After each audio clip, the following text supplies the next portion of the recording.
Good morning, court officer. Court officer.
Court officer.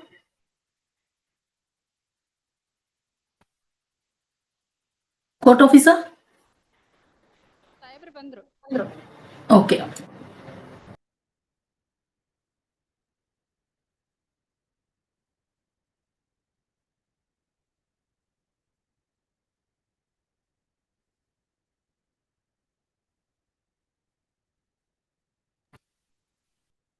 Malord, on submission, Malord, the pertaining to the tomorrow, Malord, due to urgency with Malord, is the no confidence motion, Malord, already they're successful.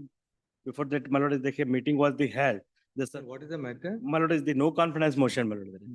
Already the Malord, the her learning single judge, Malord, is the matter is the came to be infectious on base, Malord, is the matter was the disposed of, Malord. Yesterday, he has the obtained the interim order. The same council is the appeared before the Malord, the single bench. Here they submitted that, Malord, the no confidence was successful. Matter is the came to be Malord, the infectious and only submission quota. Subsequent another council has the Malord, the same to No, the regular bench. They've stayed it, so we can't dispose it of them. Malord, the tomorrow, Malord, Tuesday. please. The regular. Contempt.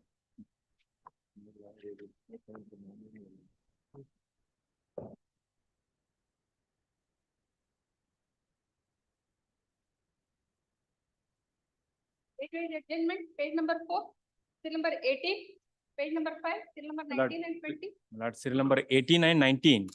Malad, I am submitting on behalf of Manavendra Reddy. Malad, he was not in station. Malad, kindly have it next week. Malad, 18 and 19. also. You've informed the other side. Malad, Inform Madi. I will inform. We list the matter on 19, Please. page number 6, serial number 21 to 23, page number 7, serial number 24 to 28. Serial number 28, fellow. I am for the petitioner. We've taken on 11th. I request, inform the other side. Government is the respondent. We list the matter on 11.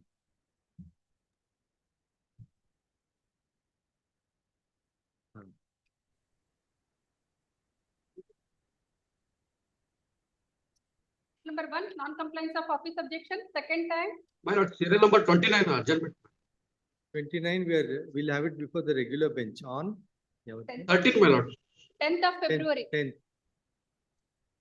Yes. 13, my lord. Kindly.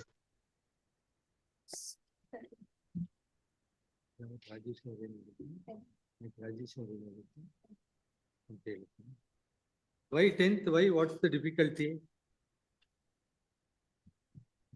Another advocate is not out of station, my lord. Let it come on that day, we'll see. Oh, yes, my lord. Serial number 1, Ganesh Kalaburagi. Serial number 1, Santosh Biradar. Claimant's appeal, my lord, as for objection is concerned, my lord, in the first phase of judgment, the matter has been disposed of on 5th of April 2024. On the top portion of the judgment, it is mentioned as 5/4/2023, my lord. On the top of the judgment, my lord, decided on that is instead of 24, it has been typed as 23. The correct date of judgment is 5/4/2024, my lord. In light of the explanation made, office objection is kept in abeyance. However, counsel to move the tribunal to rectify the mistake as pointed out. Please. That you take your time, but get it rectified. Please, ma'am. But I've kept it in abeyance. Please, ma'am.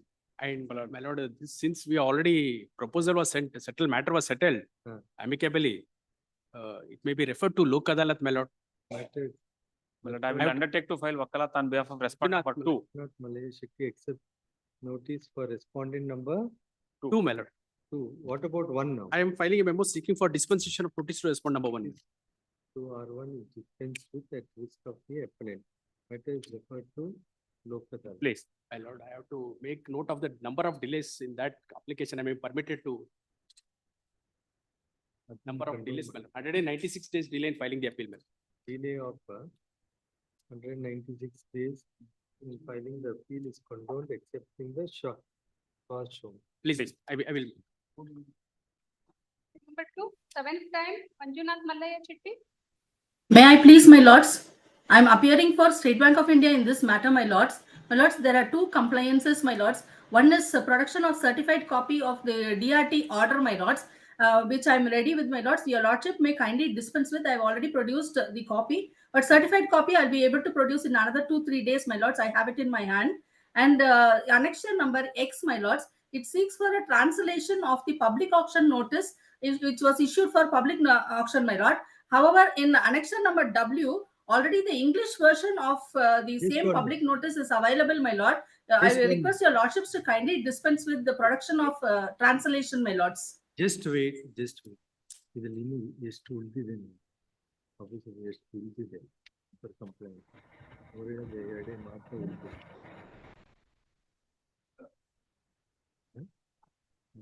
We will first check up how many office objections remain because there's a long list here.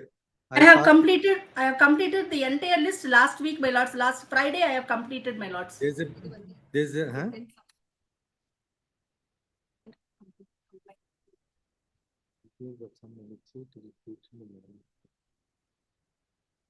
There's one more office objection that requires compliance. You verify it.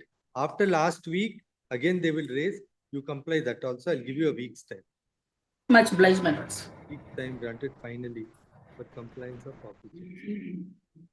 Obliged, my lords. Serial number 3, AM Nagara. This matter, my lord, may I request, my lord, 2 weeks' time. My lord, I take It note is no- based on notice, the I'll- interim I'll- order of challenge. Main petition is listing on 10th, my lord. After that, my lord, it may be taken. No, no, correct. What is the contempt now? Contempt, my lord,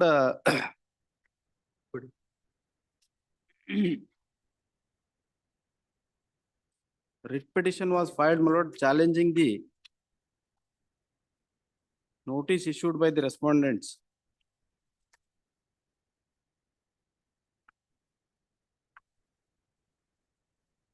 Page 50 is the interim order. Page? 49 and 50. 50 is operative force.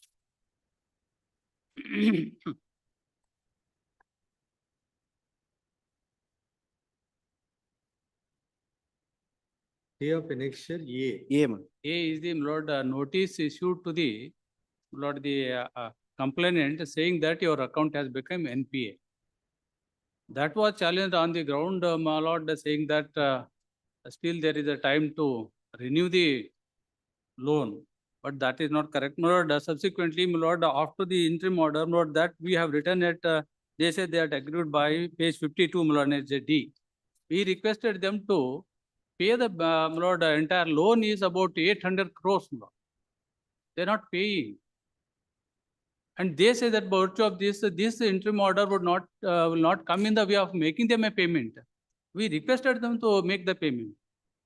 They say that it is in view of the stay of that order, my lord, the communication. They say that it's an amount, so my lord, in what way, my lord, anyway, this does not amount to any contempt, my lord, in my view, my lord, understanding of the case. This cannot be, and they cannot take the shelter under this and postpone the making the payment of 800 crores. my lord. What is the contempt now? It's now, my lord, by virtue of interim order passed by the learned single judge. There is an embargo not to declare it to be an NPA. Yes, NPA ಕಾರ್ಖಾನೆಯ ಎಲ್ಲ ವಹಿವಾಟುಗಳು ಕೂಡಲೇ ಸ್ಥಗಿತಗೊಳಿಸುವುದಾಗಿರುವುದಾಗಿ ಈ ಮೂಲಕ ತಿಳಿಸಲಾಗಿದೆ. In the same notice, my lord, impugned order is not produced. May I request, my lord, next week our parties are engaging senior counsel. The main writ petition is listing on 10th, my lord. 10th, my lord, if writ petition is disposed, my lord, I will, this contempt may not be survived.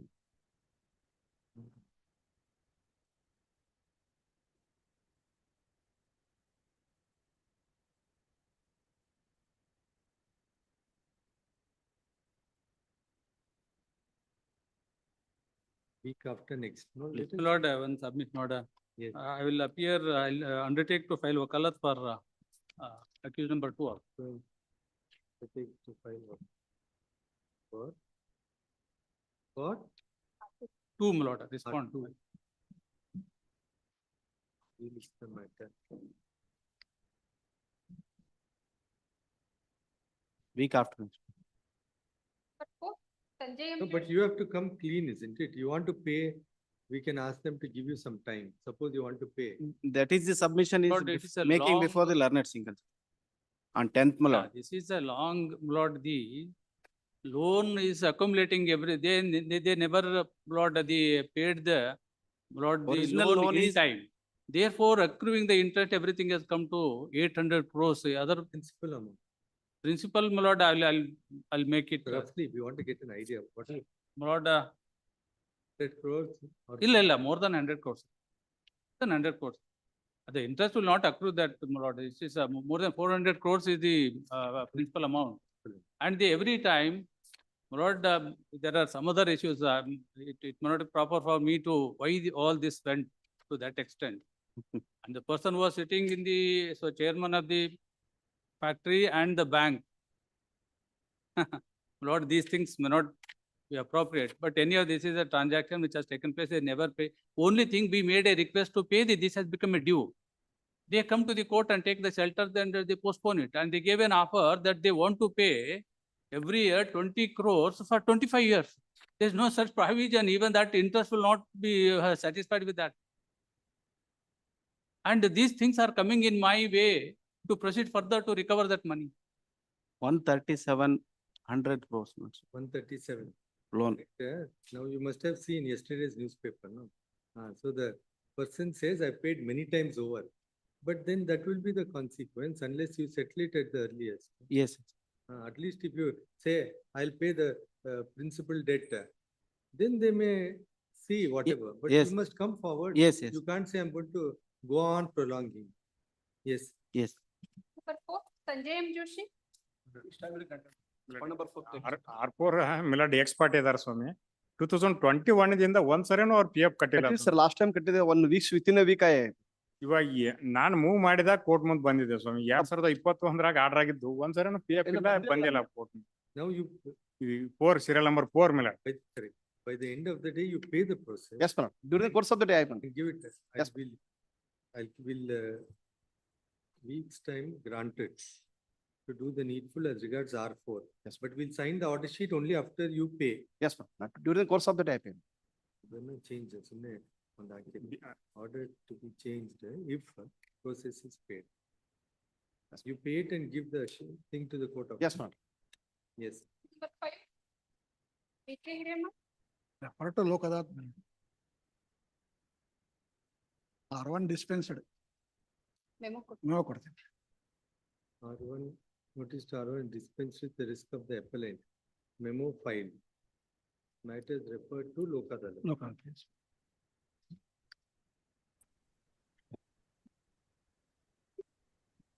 Mahadev S. Patil. When I appear for the petitioner's counsel, Yes. this is a matter where there is a disqualification of the 10th respondent Sanjay Singh, who was the petitioner before the learned single judge. But he was the president of 4 cooperative societies, 5 to 8. And No, let service be complete. We'll take it up. Let service be complete. but in this case, what happened was before the learned single judge, in spite of service on these 5 to 8, they remained absent. So those services were held sufficient. Kindly see the impugned order at page 20. No, but now service has to be completed. And No, then because they remain absent before the single judge. No, that's correct now. Is there going to be any implication of the proceedings on 5 to 8 now? If we were to, No, they are the societies, and he remains, this respondent number 10 remains as the president of two of those societies. And now because of this disqualification, which was under challenge before the learned single judge, which was set aside by the honorable single judge, if this disqualification is upheld, then he ceases to be the president of remaining 2 societies. Now he is elected to the DCC Bank. The respondent number 9. no, what happened to the hand summons now? What And happened summons, to the- I served them, my lord. You have served. Yes, my lord. I filed the acknowledgement also then. Now, Last 5 time- to, just one, 5 to 8 are under the administrative control of 4, is it? or three? Uh, Yes. three and So then we'll ask three to have it served and we'll take it up on the next date, we'll take it up on the main matter itself. last time also, my lord, the same thing happened. Hand summons were served and then they didn't respond. No, we'll take it up, we'll take it up. Counsel for the appellant submits that hand summons is served on 5 to 8. Please, my lord. You have filed the memo? Please, my lord. I filed the memo in that aspect, my lord. Hand summons.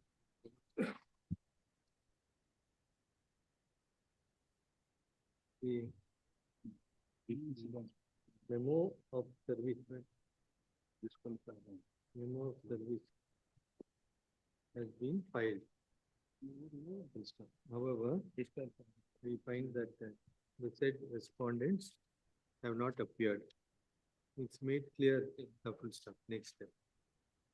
Notice to the said respondents to be served to the third respondent. To the third respondent. Office to issue hand summons forthwith. Relist the matter on how many days? R3. 1 to 4. R3. State. Please, When do you want? You have it served. Relist on, when do you want it? When do you want it? When do you want it? ಯಾವಾಗ ಬೇಕು 21st No, 17th. By then you finish. Please. ಯಾವ ಬೇಕು? 6th. 17th you serve. Please. Bill number 7. My lords, I appear for the appellants, my lords. My lords, in this matter, we have engaged senior counsel, Mr. Vikram Huilgol. He is requested for this to be listed on the 10th, my lords. On 10th. You can seek for adjournment without mentioning senior counsel. Don't embarrass the court. No, my lords, I am appearing through his account. That is why I had to mention. On PC. Maybe, but we would say there is no reason to mention the name of any senior counsel. Very well. When, I apologize. No, when I have never refused an adjournment. I understand. I apologize. Next. Bill number 8. To appear for the appellant. But learned senior counsel Sri Jaykumar S. Patil is appearing. Office objection is with regard to what's furnishing of legible copies of page number 48, 62 and 65. For the present, it may be dispensed. They are legible notes and will not rely upon that. Objection at seal number 11 is kept in abeyance. Yes. Subject to the undertaking if the appellant were to rely on the said pages. Yeah. Legible copies to be furnished. Yes. At the time of hearing. Yes. Senior counsel is appearing. To this. I appeared for the appellant, my lord. Yes. Yes. Under section 19(1) of the Corporation Act, my lord, Municipal Corporation Act.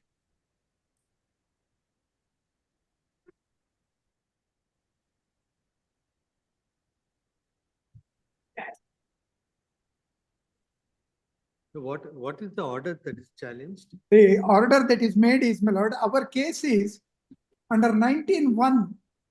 All the councillors are required to file a declaration declaring their assets held by them and their family members, etc. None of them, it's not in dispute, none of them have filed that declaration. The consequence of that non-filing results in disqualification. Now the learned single judge has directed that the election of vice mayor be held. All of them, let all of them participate. Of course, learned single judge has said that result shall not be officially announced. But the holding of election itself is a totally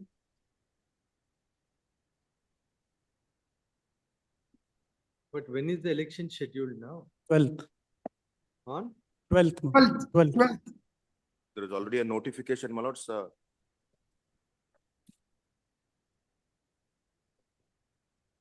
Just read the order of the. Please, Page number 24. page 24, order on IA1, my lord. IA1 of 25 is filed by the petitioner for a direction to respondent number 2 to conduct and conclude the elections to the post of deputy mayor of for the 22nd term from the stage where it was interrupted and postponed. The petitioner has also sought for a direction to respondent number 2 to place on record video recording of the election proceedings held on 27/1/25.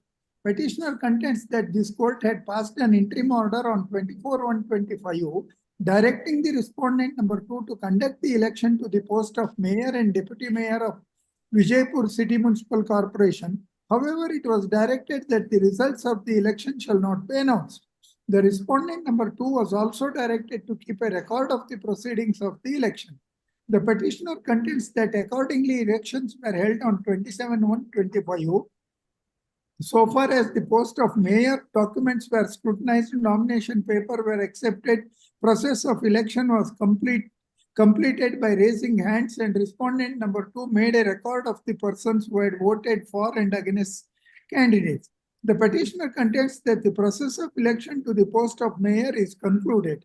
However, when the process of election to the post of deputy mayor commenced and the name of first aspirant was called out, the councillors were asked to raise their hands in favor of the said candidate. However, respondent number 2, instead of calling the councillors to raise their hands against the said candidate, he called out the name of another aspirant, which resulted in commotion. The petitioner therefore contends that election to the post of deputy mayor could not be concluded on 27/1/25. The learned senior counsellor representing the petitioner reiterated the above contentions and contend that election to the post of deputy mayor has to be recommenced and concluded from the stage where it was interrupted and postponed.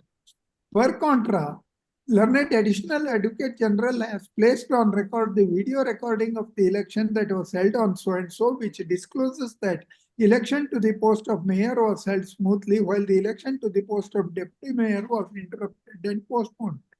In that view of the matter, this court is of the opinion that the election to the post of deputy mayor should also be conducted in the same manner as was conducted in respect of post of mayor, but the results of election shall not be announced and shall be recorded by respondent number 2. In order to facilitate early conduct of election to the post of deputy mayor, respondent number 2 directed to hold the election on 12/2 at 11 a.m. However, result of the election shall not be announced, but proceeding shall be recorded by respondent number 2. Learned additional advocate general is directed to place on record proceedings of the election that may be held on 12. It is always open for the respondent state to take action if any of the councillors have ceased to be members in view of they not filing the assets and liabilities as prescribed under Section 19 of the Karnataka Municipal Corporation Act 1976. It is needless to mention that any action to be initiated by the respondent state shall be only after issuing appropriate notice to the concerned councillors. This, however, shall not come in the way of election to the post of deputy mayor on 12/2/25. Respondents in so and so seek time to file objections to the writ petition.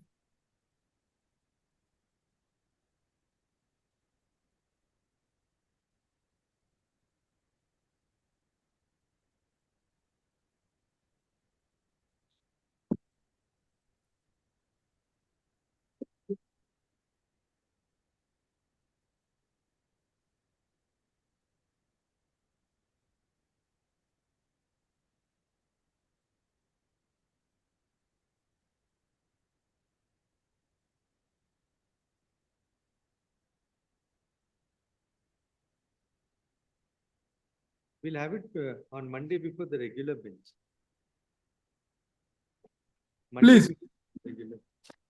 But prima facie, subject to what you say, para 7, para 8 appears to take care of some of the grievances. Of course, my lord, but the only submission that I would like to make is, if the question of non-filing the statement was disputed, all these things could have been proceeded with. That is the only thing that I would like to press and point out, my lord. Have it on Monday. Monday we'll have. Please. Notice. Lots of notice. IA 1 of 25 allowed in light of thinking that the certified copy would be furnished in due course. Yes. Two, what is IA 2 of 25? Lord, since Is allowed and- these appellants were not Of annexure A2 and appellant is dispensed with production of annexure, translated copy of annexure A to E for the present. What about 3 of 25? 3 of 25, these appellants were not arrayed as a parties in the writ petition filed by the respondent number 1. Hence, my lords, I have filed application seeking leave to file this appeal. Both the writ petition filed by the appellants and the respondent number 1 were clubbed together and orders were passed. You are not party. No, in the writ petition filed by R1, I am not the party. May I submit? I have, my friend has filed wakalat for the respondent number 1 in this matter. My lords, the appellants herein are not even corporators. They claim to be former corporators of this corporation. They don't have a say even in the writ petition leave apart, my lords, before this honorable court. No voting rights. No, absolutely not. Their first para number 2 of the appeal memo would be, my lords, that they are ex-corporators. Monday. Great. But In fact, my lords, now the notice is already issued by the regional commissioner, the election officer, pursuant to the interim direction of the learned single judge, to hold the election at 11 o'clock on 12th. And that is all made subject to the result of the final writ petition. Notice may be lords, to the who has to accept now? respondent 1, lords, Srinath has filed a wakalat. Lords, 2, 3, respondent number 4, government, lords, 4 and 6. 4 and 6, AG 4 to 6, 4 and 6. Yes, lords. AG accepts notice. Respondent number 5, Amresh Roja, lords, appeared in the Amresh Roja is directed to accept notice 5. Chief Electoral Officer and Regional Commissioner, also government advocate. 3 AGA to accept notice for the third respondent. Second, yeah. 2 Chief Electoral Officer. That also state can take notice, members. AGA accepts notice for the second respondent. You appear as caveator for the first. No Not caveat. caveator. We had filed a caveat, but these were not the parties. The appellants were not parties. So he has filed wakalat. Srinath has filed wakalat for. Undertakes to appear on behalf of the first respondent. This is the matter on 10. Please. But you have to take note of their submission that you don't have any direct stake. My lords, it's a matter of quo warranto, so that was argued, actually that point was argued. Monday. Please. Great. Annara, Sajjan Shetty.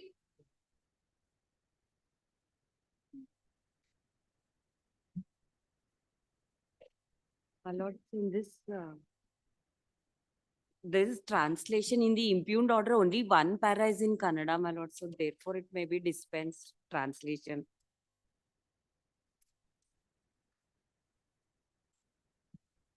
So far as office objection at serial number 12, translation of Kannada document at annexure A and A5 is dispensed with, is kept in abeyance for the present. Yes, and also 4, there is an application that we had filed for compassionate appointment. That application we don't have presently. It will be filed during the course of the arguments, ma'am. no, the office objection is that prayer to be specific, para B to be clarified. It is in regard to that only, my lords. I had mentioned that as per my application for compassionate appointment, direction may be given. I have not filed that application, my lords. I may be allowed to file it during course of the arguments. In light of submission, office objection at field number 4 is kept in abeyance for the present. And I'll serve the notice, a copy to the government as well as other respondents, hence a notice may be done. AG is directed to accept notice for respondent 1 to 3. Yes, That's why we directly serve the copy. I'll sir. Obliged. Date may be given, my lords. Obliged. Bill number 10. Kulappa hearing. Pray for a week's. Yes. I pray for a week's time. Week's time granted Great. for necessary steps. Let there be date. 13 or 14. Yes. Great. Pirappa. This matter.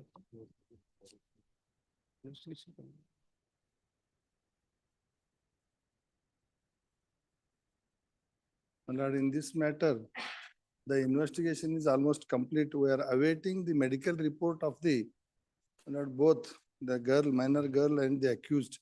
And my lord, he was arrested. He was arrested on 2/2/25 and he is in judicial custody. Now the charge sheet is ready. The report also I will file along with memo in the counter, my lord. The details of the investigation report.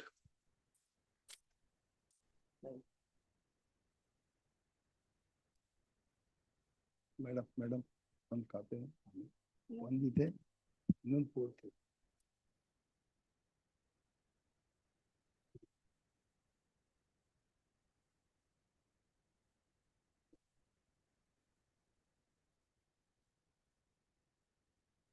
The girl is still with the, my lord, child welfare. Investigation is complete. Yes, investigation complete. Only we are awaiting, my lord, medical report as well as one report from Hubli with regard to the, my lord, recording RFSL ಕಳಿಸಿದೆ ಅಲ್ಲಿಂದ ಒಂದು ಬರ್ಬೇಕು cyber ಇದರಿಂದ.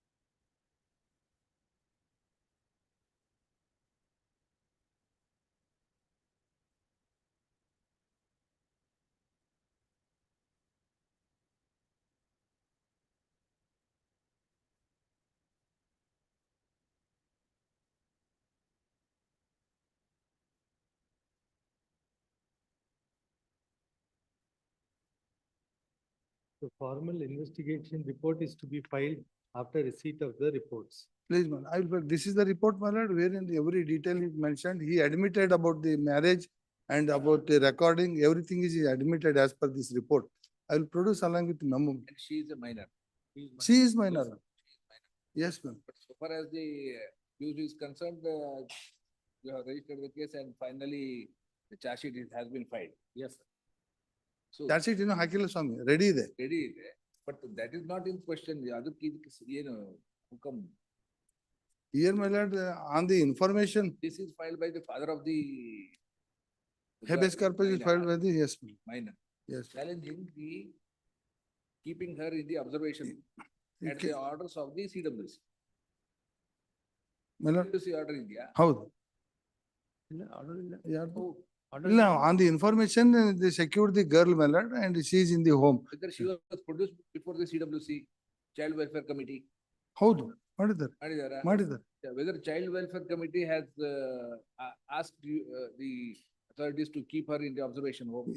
Yes, my lord. So it has made an arrangement for the It's a custody, yes, my lord. custody of the Child, child. yes, my lord. Now, what is your remedy? Lord, Your remedy is if you are aggrieved by the order of the CWC. no, you Lord, have there is to- no you order have as such. to the district court. No, there is no order as such. No, nowhere they have mentioned, my lord, CWC has taken any decision. Only they have taken the custody of the child and keep it in observation home. There is no order as such, my lord. Now, Order illa. Now, is there any order of the No, CWC? no, my lord, no order. ಇದೆ, I will get, my lord. Then you produce. If Till today, they have not. If taken the this condition. CWC had made an order for the welfare of the child who is in distress, then the CWC, as per the order of the CWC, she has been kept in the remand home or No, the no, no, observation of no, no. authorities. If there is an order of the CWC, then your remedy is before the district court. No, my lord, no, in a single day she has been produced before the They CWC. are saying that there is an No, order. no order. I think he Officer might. instructions ಅವಾಗ last time ಹೇಳಿದ್ದಾರೆ. I will get. Place it on, Order of the CWC. have it on 11th. Relist on 11th. Hearing the matter. They're saying there is no order there. No order, my lord. Please.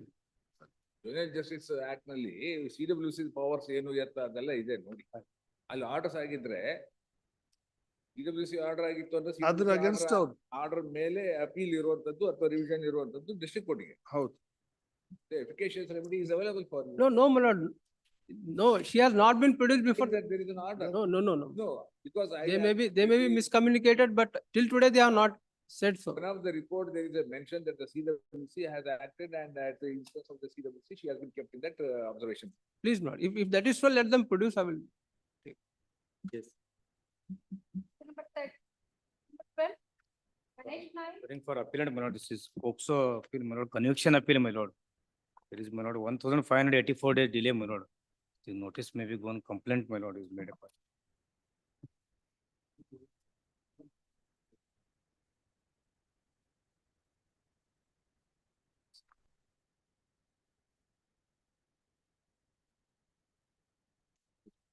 Others say, okay.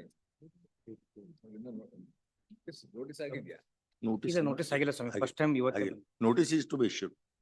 my lords. Notice is to be issued, my lords, and thereafter. Issue notice of appeal as well as IA 1 of 24. To the learned additional SPP. Objections if any to be filed within 1 week. 2 weeks. 2 weeks. Also issue. Respond number 2, Respond number 2. Issue notice to respond number 2. Yes. Much.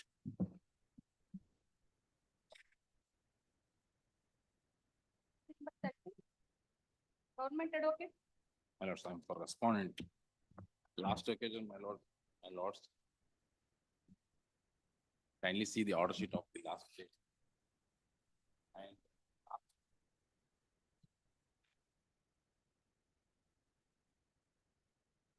Yes, state. Yes, my lord. last week time. ಇದ್ರಲ್ಲಿ deposit ಆಗಿ order ಆಗಿದೆ. ಇದ್ರಲ್ಲಿ ಆಗಿಲ್ಲ ಇನ್ನು. ಇಲ್ಲ ಅದ್ರಾಗ deposit ಇಲ್ಲ ಇದ್ರಾಗ ಡೆಪಾಸಿಟ್ ಇಲ್ಲ. ಇಲ್ಲ ಇದ್ರಾಗ ಆಗಿಲ್ರಿ. ಇಲ್ಲ ಇದ್ರಾಗ ಇಲ್ಲ ಅದ್ರಾಗ ಹೋಗಿಲ್ಲ Same order. ಸೇಮ್ ಆರ್ಡರ್ ತಾವೇ ಮಾಡ್ಬೇಕು ಲಾಸ್ಟ್ ವೀಕಲ್ಲಿ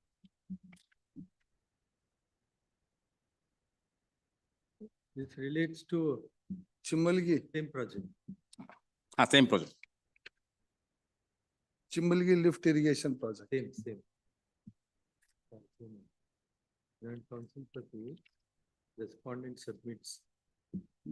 That in case of counsel, ನಾವು ಡಿಕ್ಟೇಟ್ ಮಾಡುವಾಗ ಕೇಳ್ಬೇಕು. ಸಾರಿ ಮ್ಯಾಮ್ ನಾವು ಮಿಸ್ಟೇಕ್ ಮಾಡ್ತೀವಿ ಅಂತ ತಾನೆ. Sorry ma'am Learned counsel for the respondent submits that in an appeal filed by the state with respect to a order of the reference court relating to the same acquisition notification. Notification different. notification different ma'am. Notification Notification is purpose is same. Purpose is Respect same to the same purpose of acquisition.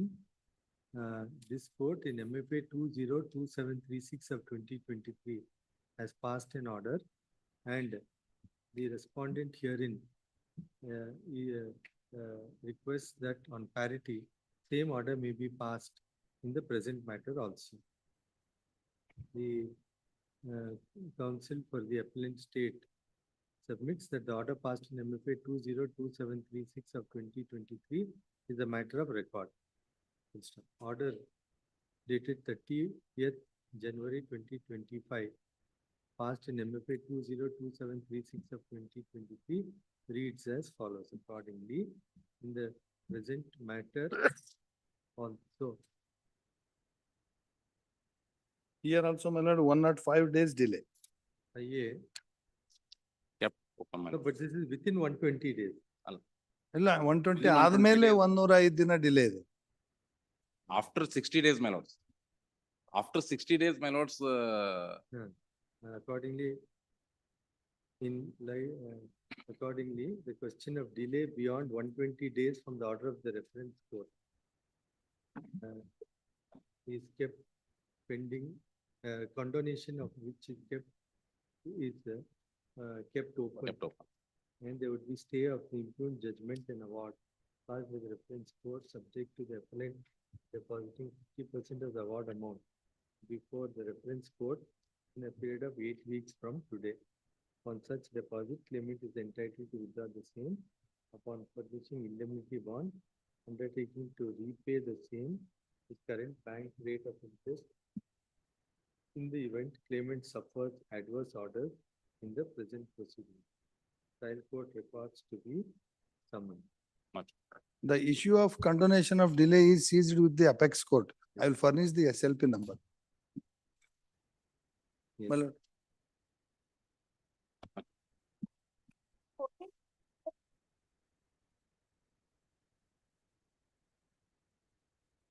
It's 6 days. Huh? There is a delay in filing the appeal. Husband's appeal, wife's appeal. Wife appeal. Ex parte or contested? Contested, my lord. Only on the ground that, my lord, she has not complained to the Institution. institution. Issue notice on IA as well as main.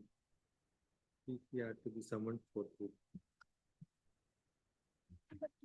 Government is also this will be taken on my lord, on 12th, my lord. On 12th. And for the respondent, employee, Let us relist on 12th. obliged.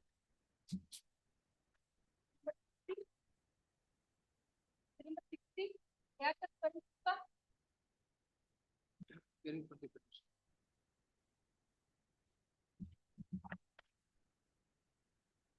Fact, I have apologized to this court, Malada. Earlier, I have already 2 occasions seeks the time, Malada, for filing of the objection.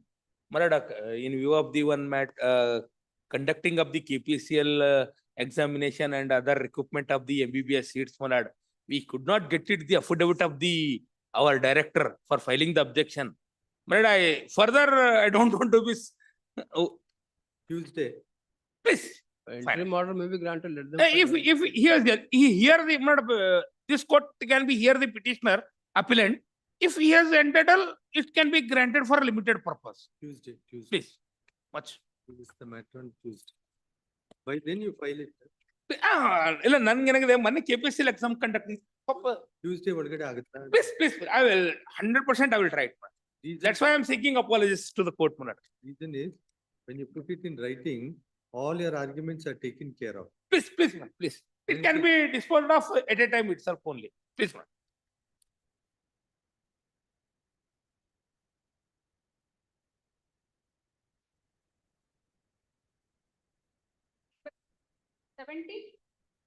MIL concurrent.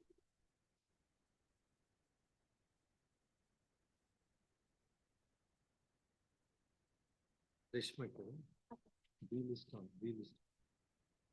Well.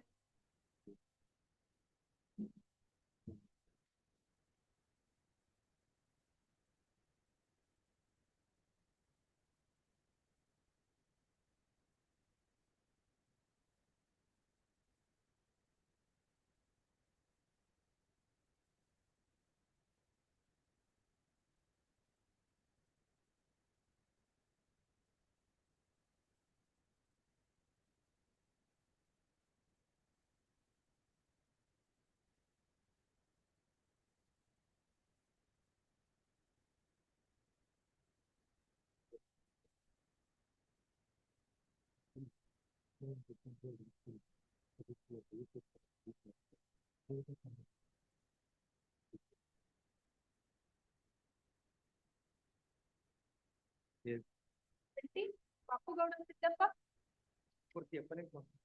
Claimant's appeal for seeking an connected appeal by the also corporation notes the respondent. PCR required, my lords. In one case, we are challenging medical bills. Duplication of medical bills, my lords. PCR. Please. PCR to be Lords. summoned forthwith. Relist the matter on. Yes. Lordship, the appellant in the connected matter of the injury case, Lordship, the doctor has been not examined, but it, the appellant was sustained the axonal injury, Lordship, head injury.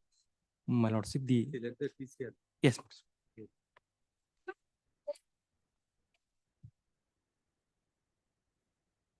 Appeal filed by the insurance company, my lord, challenging liability and quantum is there. I will deposit 50%, my lord, sought first stay.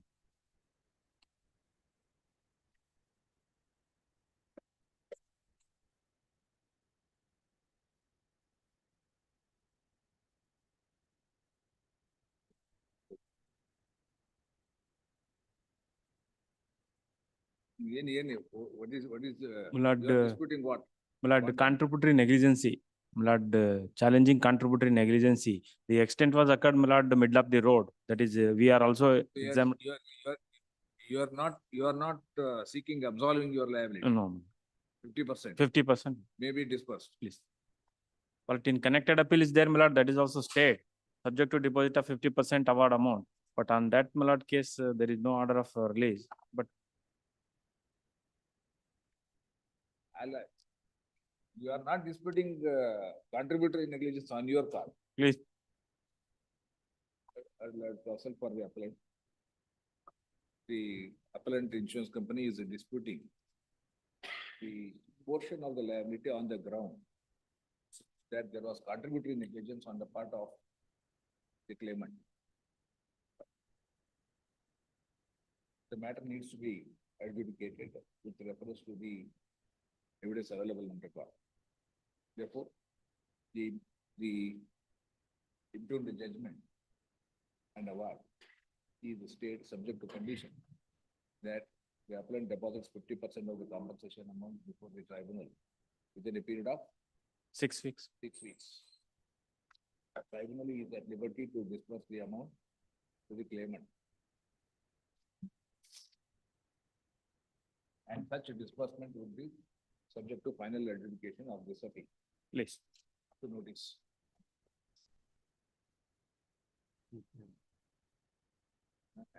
Not for TCR.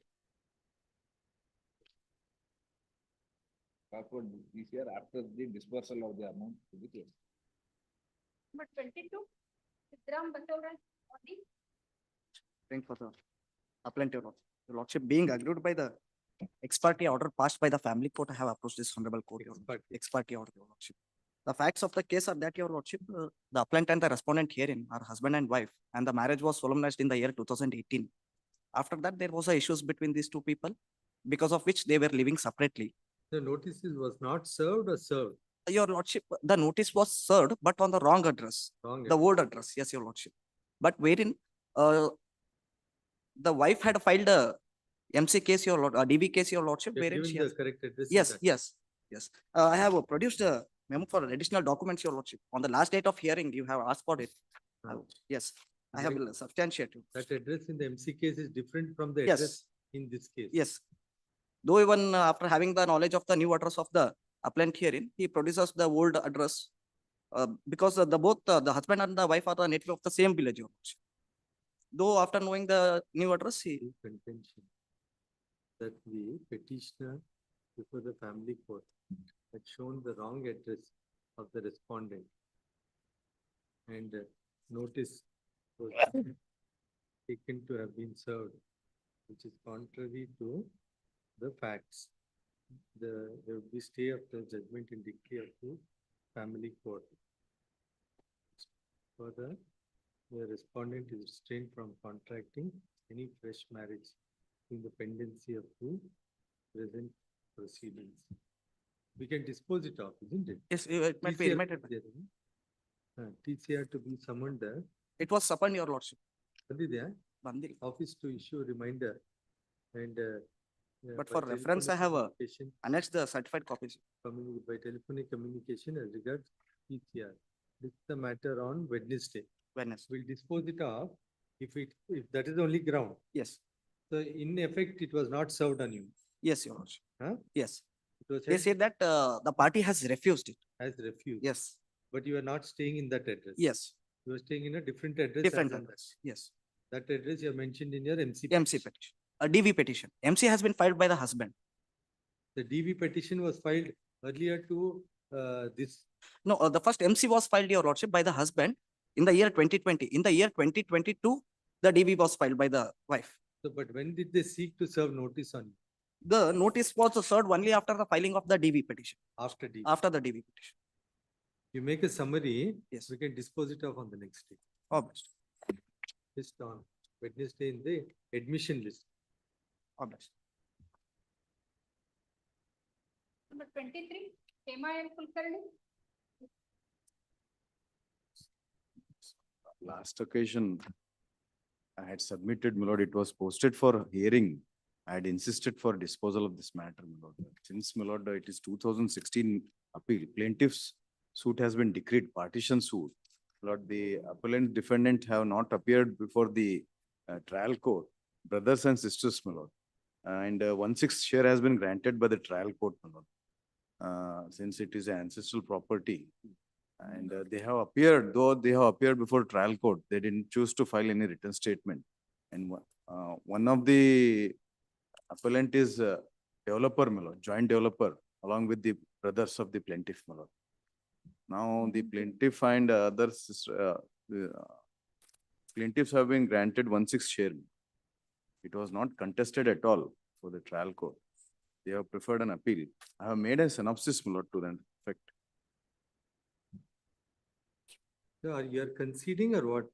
Not conceding, my lord. I am entitled for 1/6 share, which is there. But since there is a drawing of final decree has been stayed by this honorable court, it is a 2016 appeal, my lord. And she is already, my lord, the plaintiff is aged. She is not getting the fruits of the decree yet. That's why I'm, yes, that's why I'm insisting for the hearing. Right, Wednesday we'll have it. Yes. What now, on what ground you are challenging the judgment?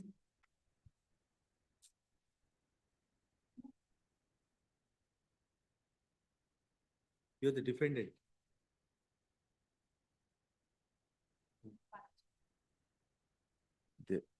You are the plaintiff. Yes, sir. You didn't file the written statement. They represented by the council. They did not choose to file a written statement.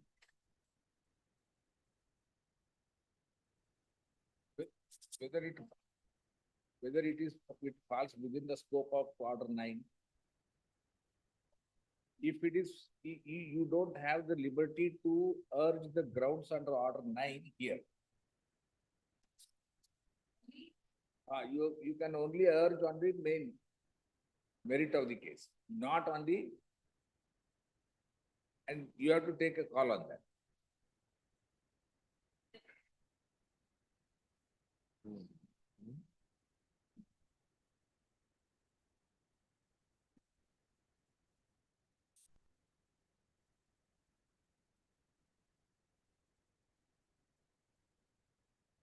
So why don't you settle the matter then? It was referred, referred to my mediation, lord. but not They are not ready to settle. No, In no, fact, you're standing on weak ground. So. That is why I made the. no, no, my lord.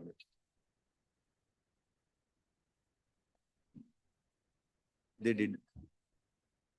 Correct. No, correct. But otherwise, if the division is in accordance with law, then there is no substantive grievance. Wednesday. Relist the matter on Wednesday. So you are saying.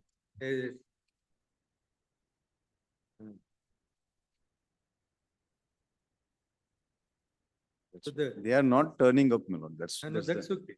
That's okay.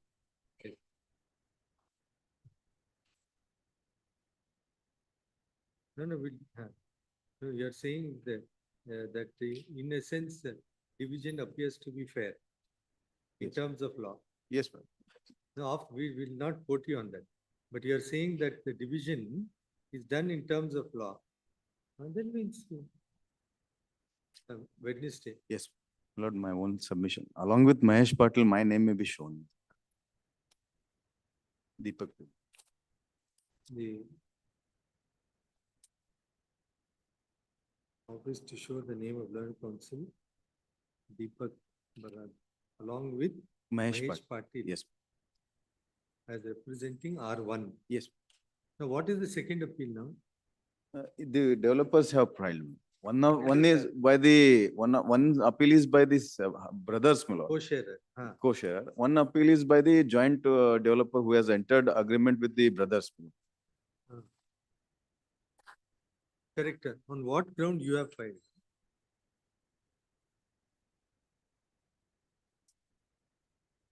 No, your defense is only through the other. Your defense is only through other, isn't it? Unless you are saying they colluded, etc., it's a different matter. Otherwise, equitable adjustment of interest. You must actually settle the matter. It's in your interest to settle the matter because you will be at the loser's end. You have to catch hold of both the parties and bring them here. I'll have it on Wednesday, you look at it. Because suppose we were to uphold the division and you have entered into an agreement only with some of them, you will find it very difficult. It's better that you settle it. Anyhow, we leave it to you. During pendency of this appeal, my lord, during pendency of this appeal, some my lord, the apartments have been sold by the, my lord, the builders along with the. Correct. They have also made as a party to this appeal, my lord. That's why we are saying it's in the developer's interest to ensure that you settle their entitlements. But they did not turn up, my lord. Once again, it may be referred to mediation. They are the purchasers of some of them. Parties to be present on the next date. And this is the matter on Wednesday. You see, madam, now we are putting you on notice. If any share is allotted to other than those who have entered into an agreement with you, you are in deep trouble. You will be stuck here for the next 20 years.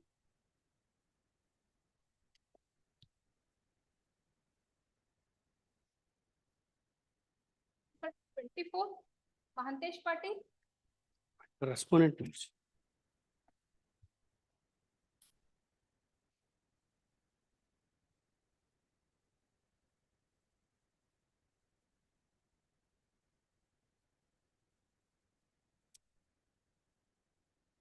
So if it can be disposed of today, we'll take it. Otherwise, we don't want to touch it. If it's going to spill over another day, we'll have it next week. No, correct. That I'm saying both must be ready. And if you feel Monday, have it Monday. 1 week timing.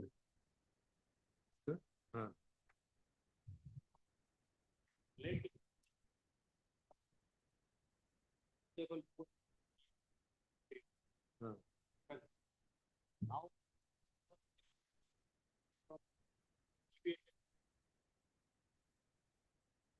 thereafter, because the operation was corrected, they are saying it is on notification, it is written. They are from details exam. During the detail, you know, that we are talking from theory. Thereafter, undergone operation. 1 month, 40 days. In the RME, you are told that RME is one of the petitions.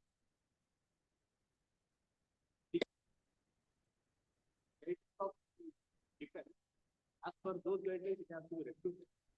Say, certain diseases, including the DNA, we are suffering from DNA. There is a cure.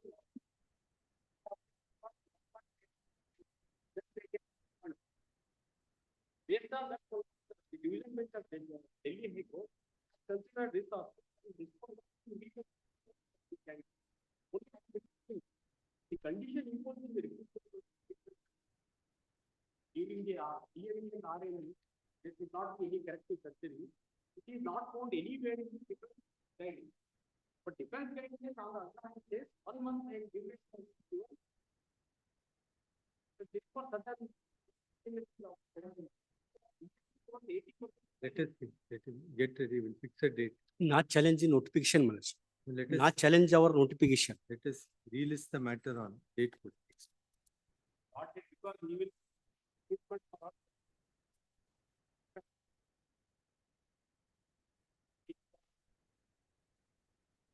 Date.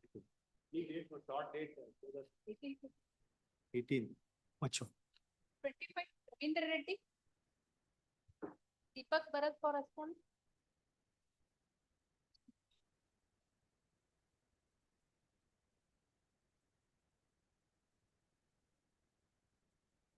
Yes.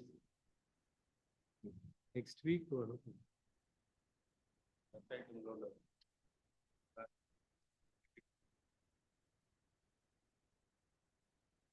What is the matter?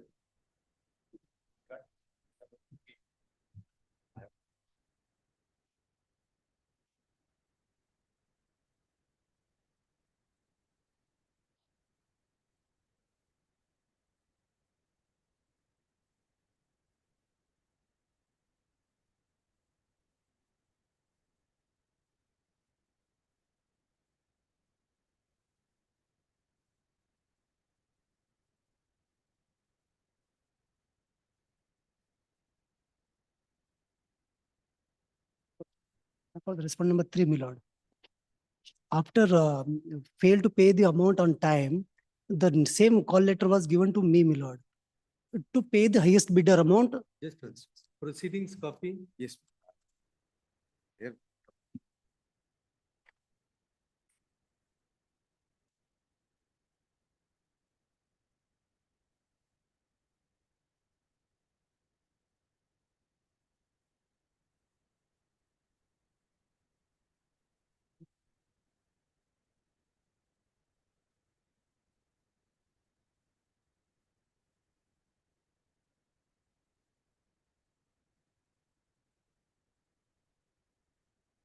Page wise time.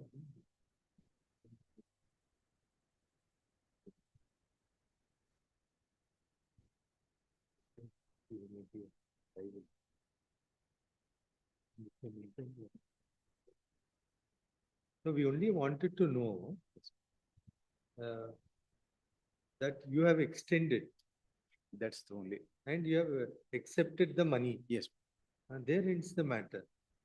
Since, my lord, the only question of extension was that, my lord, for calling a fresh tender, it will take more time. For maintenance of bus stand and all, my lord, for retendering, it will take much time. My lord. Right. That's why we have extended the time. Correct. That was the only reason we have extended. And we had given intimation to the second bidder on the ground that he did not turn. But on the last very Period. yes, ma'am. Extended period, he has deposited. Paid. Paid. You show it to us. Now what is happening? He's still doing it. Now, my lord, Then who's doing it? now, Could you file? Huh?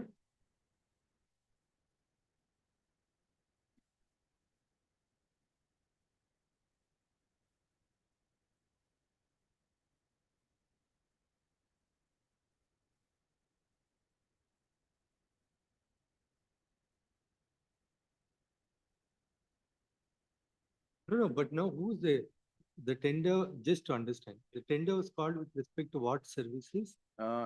cleaning and maintenance of bus stand, toilet cleaning, toilet and. Doing it now. Lord, now interim order has been granted by this court. You are doing it. Some third person is doing. Okay, just.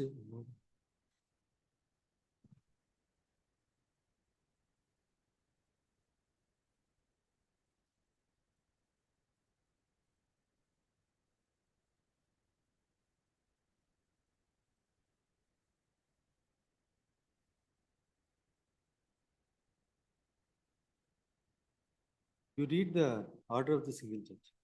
Now all the records are here, is it? Yes. Lord, I have pagination, page tag has been issued. Yes, yes. Page number and along with the tag. That we'll go through. Let us, now we'll just go through single judge's order. Yes. And then we'll come.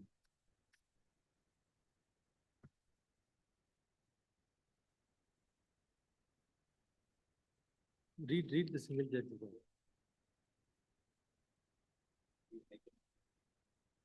You are the third respondent, isn't it? Annexure, page.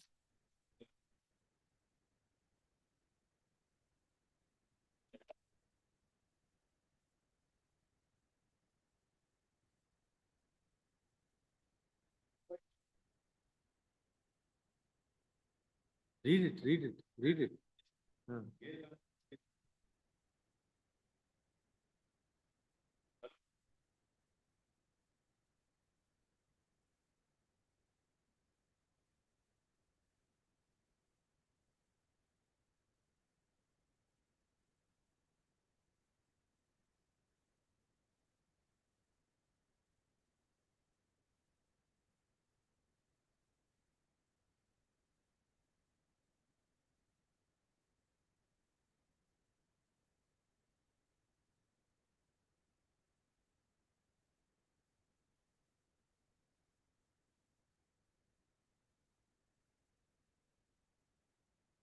Ulleka 1 is the cancellation.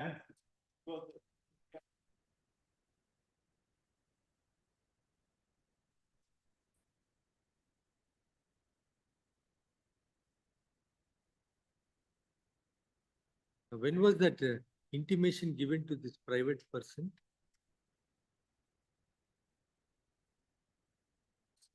On 21/6. 21/6. Annexure, Annexure B. page.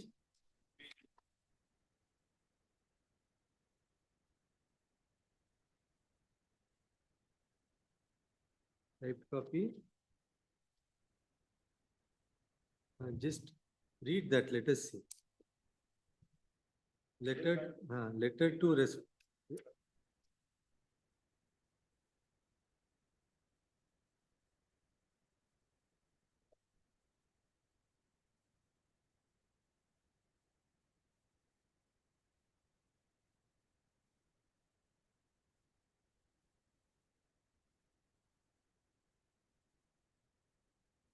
you are which now? I'm H1. H1.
No, before that, no, just one.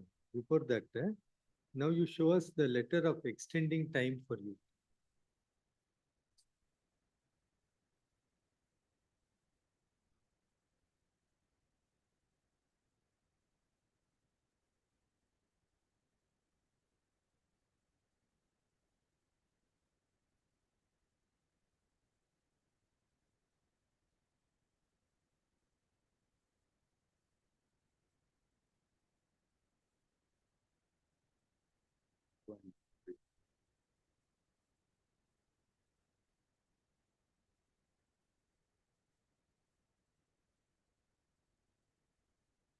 $70.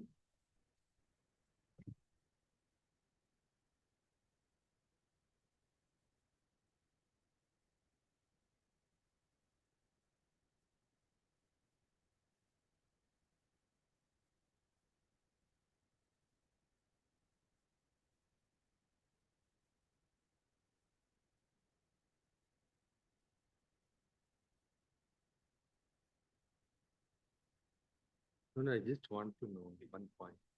This 21/6/24, they gave a letter to him, isn't it? Now you are claiming that the time was extended and the last date you paid. That letter extending time, did it come before this 21/6?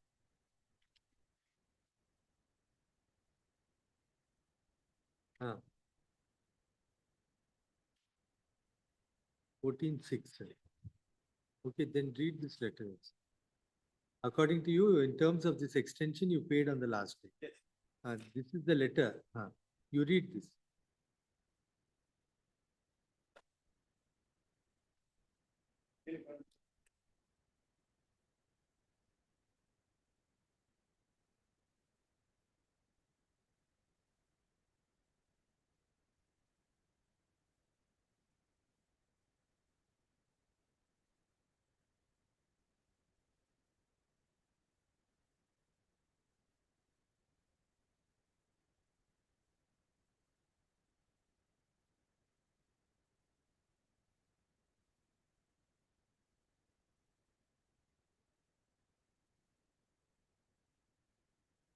Now 3 days was extended, isn't it? Now 3 days means 14/6 to 17/6. Yes. Have you paid within that 17/6? On 21/6 he has paid. 21/6.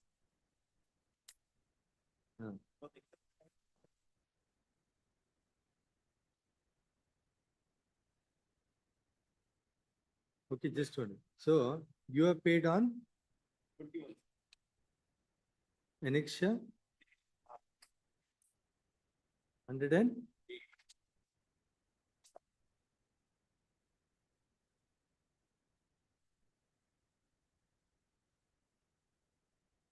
he has remitted the same in a bank, my lord.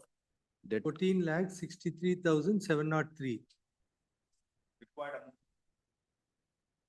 No, the acknowledgement is 14,63,703, which is the required amount according to you. Balance you paid. This is on 21. On the same date when they gave letter to him. Yes. So you are saying that without noticing your payment, they gave it as per the communication at Annexure D. As per your communication at Annexure D. Yes. B.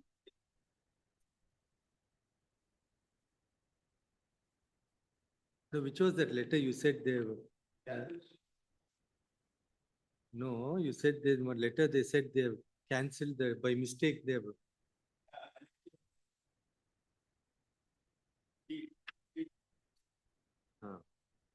Correct. So now after this remittance, they've issued work order to you. Yes. Page. 120.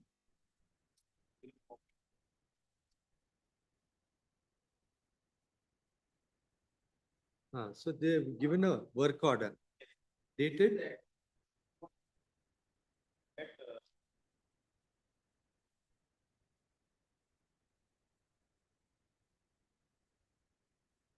$149. Yes. Page. Now what is the date? 8/7 after the agreement.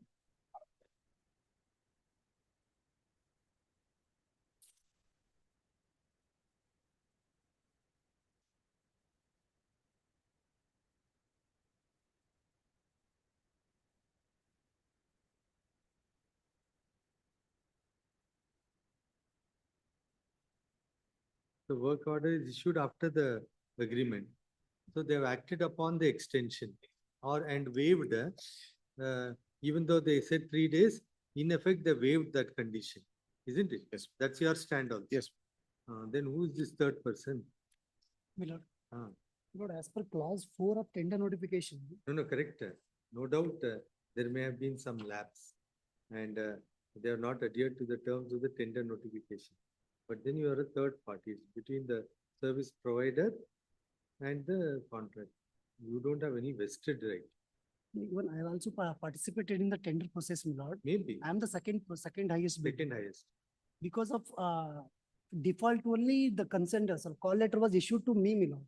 And very same next day, I have deposited the amount prior to depositing their amount, my lord. No. The letter to you was on 21/6. 21. Letter to you Yes, was on 21/6. Yes, my lord. He has paid on 21/6. Same dates. Same day he has paid. Yes, When did you pay? on 1/7/2024. 1/7. Yes. Huh? On 1/7 you paid, isn't Yes, it? the very next.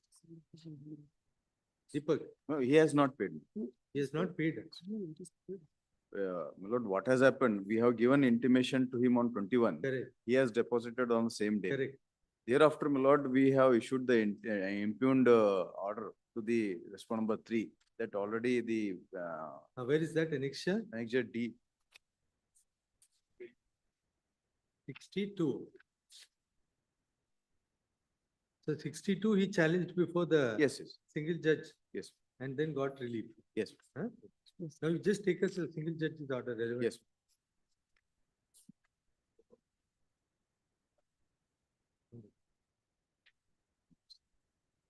Yes. I hope you will maintain it. I'm going to use it. I'm going to use the toilet. It should be up to the mark. That's the most neglected.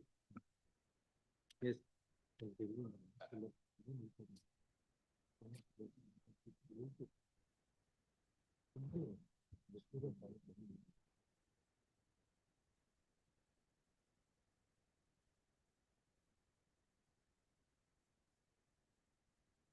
Yes.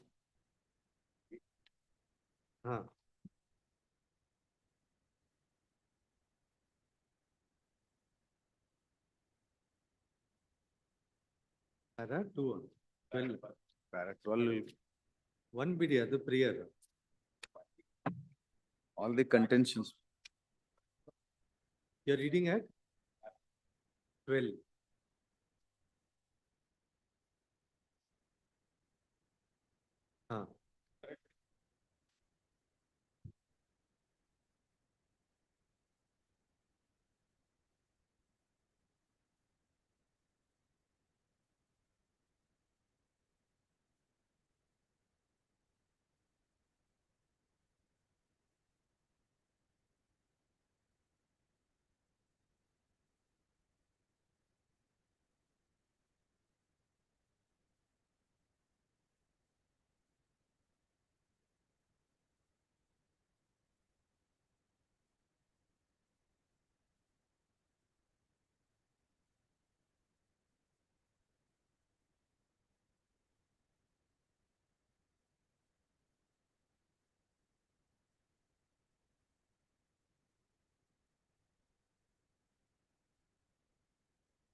So was there an agreement with the petitioner?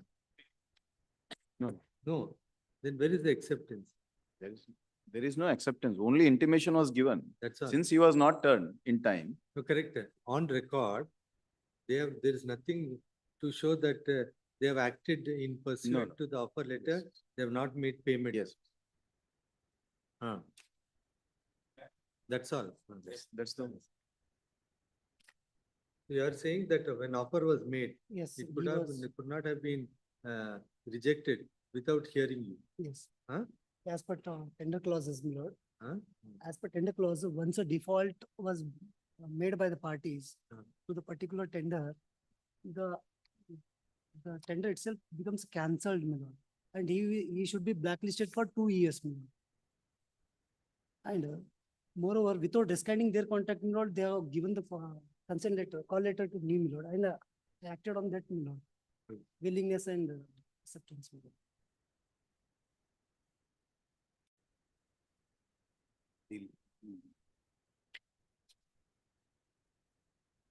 The learned single judge relied upon the tender notification condition 40, my lord.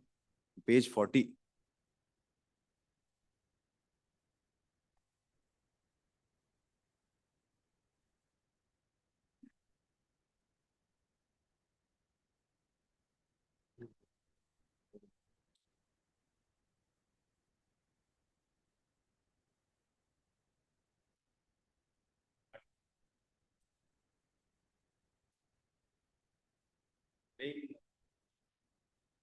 Put it. Which paragraph?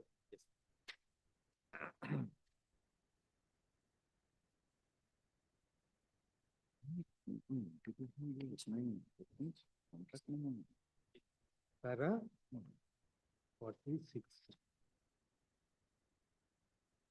Just read.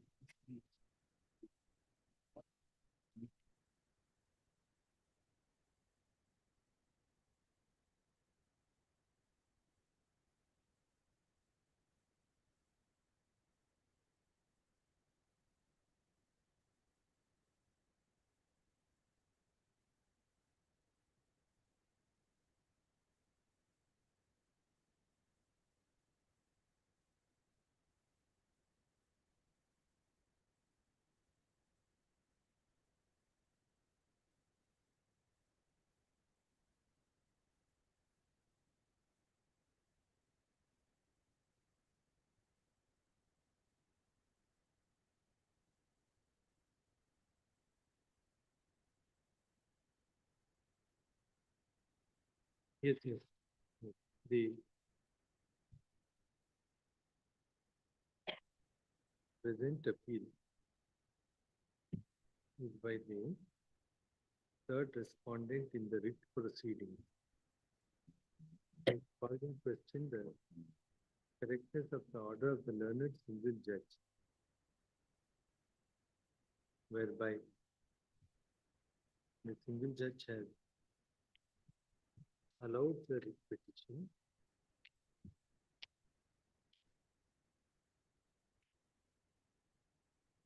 and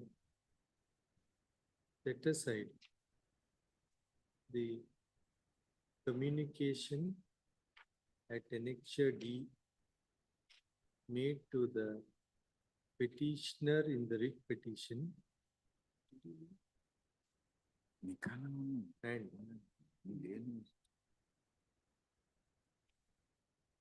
has set aside the work order issued to respondent number 3 in the writ proceedings. The learned single judge by the order passed while setting aside the communication at annexure D, whereby the direction, the intimation to the petitioner in the writ petition that his offer would be considered came to be revoked. That order is in a challenge in the present proceedings. Next, parties are referred to the ranks in the writ proceedings for the purpose of convenience. The brief facts are that the respondent number 2, 1 and 2 or 2 main, the respondent 2, number 2 had invited bids for carrying out maintenance work at the central bus stand at Kalaburagi. And in the process of such tender, the respondent number 3 being the highest bidder, referred to as H1, was successful and the tender was awarded to respondent number 3. It is to be noticed that the date for payment of the bid amount in terms of the tender document not having been adhered to, the second respondent initially made out a communication, which is the first letter at annexure, a 3 days later. Yes. Page. Right there. initially made out a communication dated 4/6/24, granting 3 days time, isn't it? Yes. 3 days time to complete the payment. Though within the 3-day period, the amount was not paid, it appears that subsequently the third respondent had made payment on 21/6/24,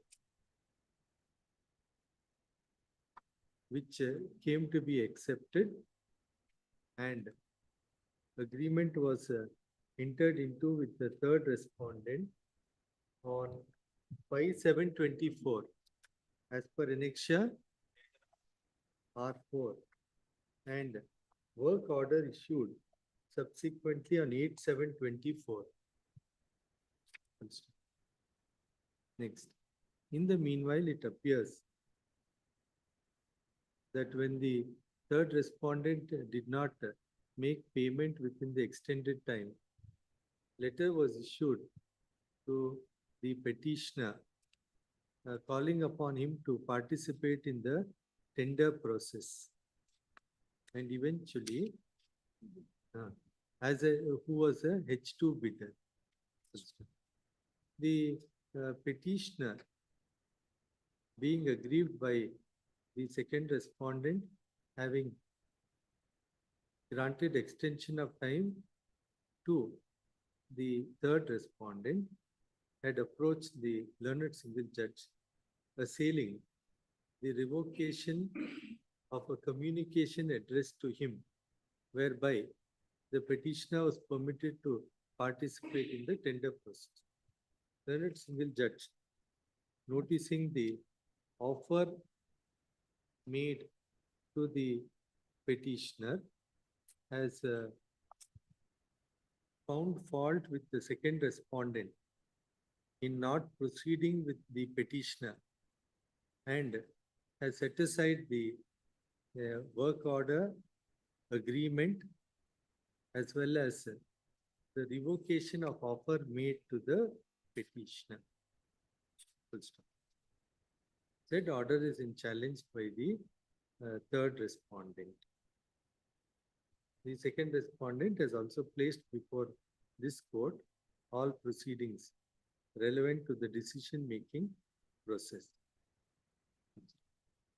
Next, it is the case made out by the appellant, who was the third respondent, that the court ought not to have intervened in the commercial aspect of extension of time and waiving amount paid beyond the time fixed under the tender process, which is solely within the discretion of the second respondent and its functioning.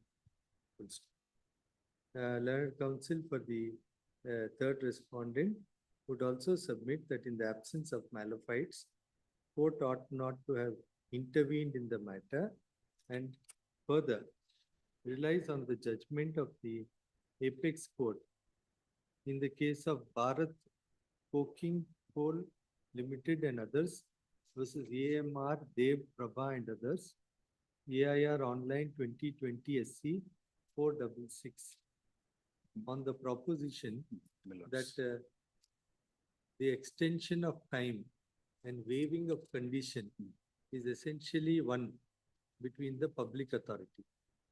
Full stop. It is accordingly, full stop. Next, counsel for the appellant has also stated that the second respondent, while accepting the amount paid at a delayed point of time, which is followed up by an agreement dated 5/7/2024 and work order issued on 8/7/2024, it could be construed that the delay was waived. And such being the position, the writ court ought not to have entertained the plea of the petitioner. Full stop. Learned counsel for the appellant also submits that there was no concluded acceptance by the petitioner of the call letter, and even otherwise said came to be revoked by the second respondent. Learned counsel appearing for the petitioner would submit that the terms of the tender document ought to be strictly enforced, that there was no power on the authority in extending time, being a public authority, and extension of time was impermissible. It was further submitted that there was a legitimate expectation of the petitioner of being heard before the communication at Annexure D came to be issued, revoking the earlier offer. Heard both sides. The facts as narrated above are not in dispute. It must be noticed that admittedly, payment by the third respondent was made finally on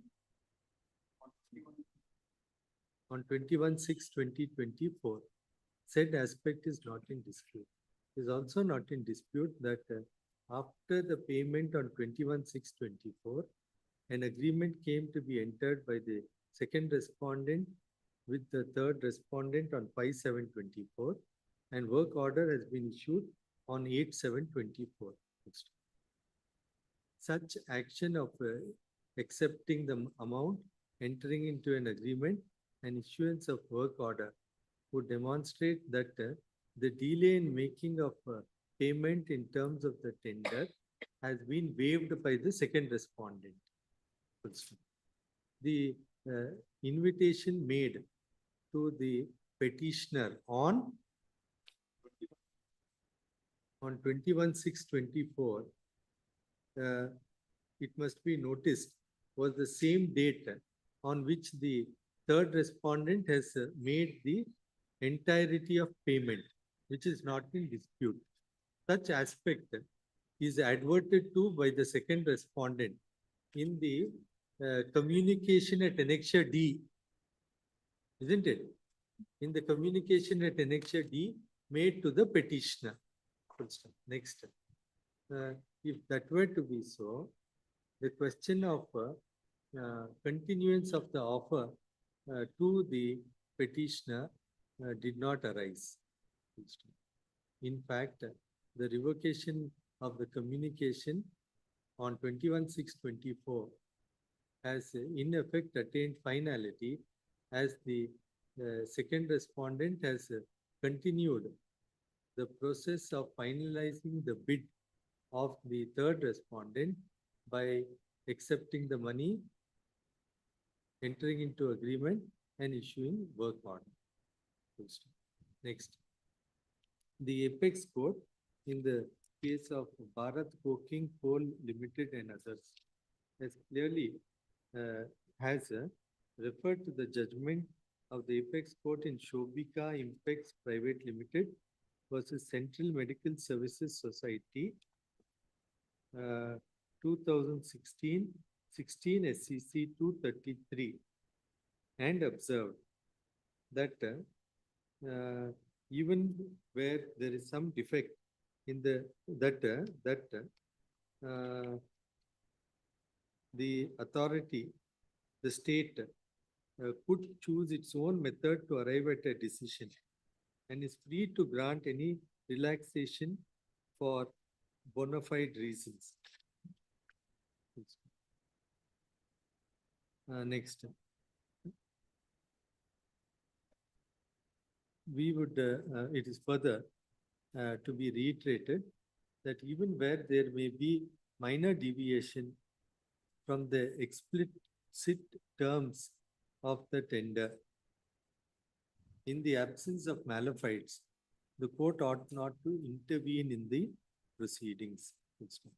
The facts, as narrated above, clearly make out that the delay in making payment has been waived by the respondent number 2, to whom service, who had floated the tender.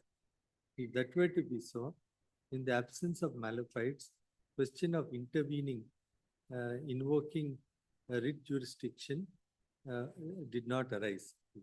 Next, learned single judge has grossly erred in noticing the case put up by the petitioner by observing that there was no provision to have revoked the offer made to the petitioner.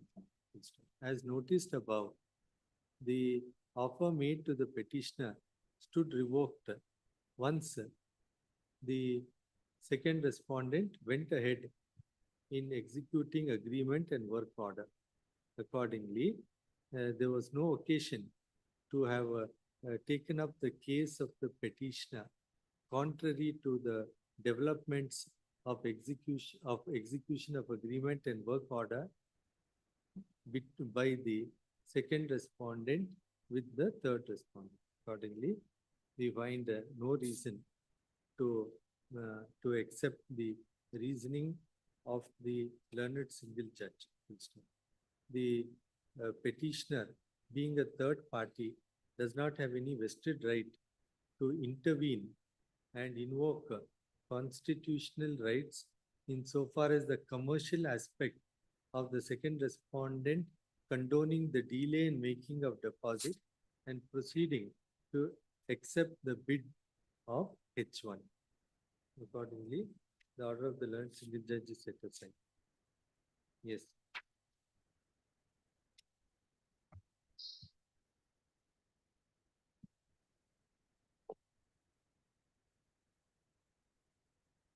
Amaresh Rosa, This file after I release the order, I'll give it to you. I'm going to cover that. Yes.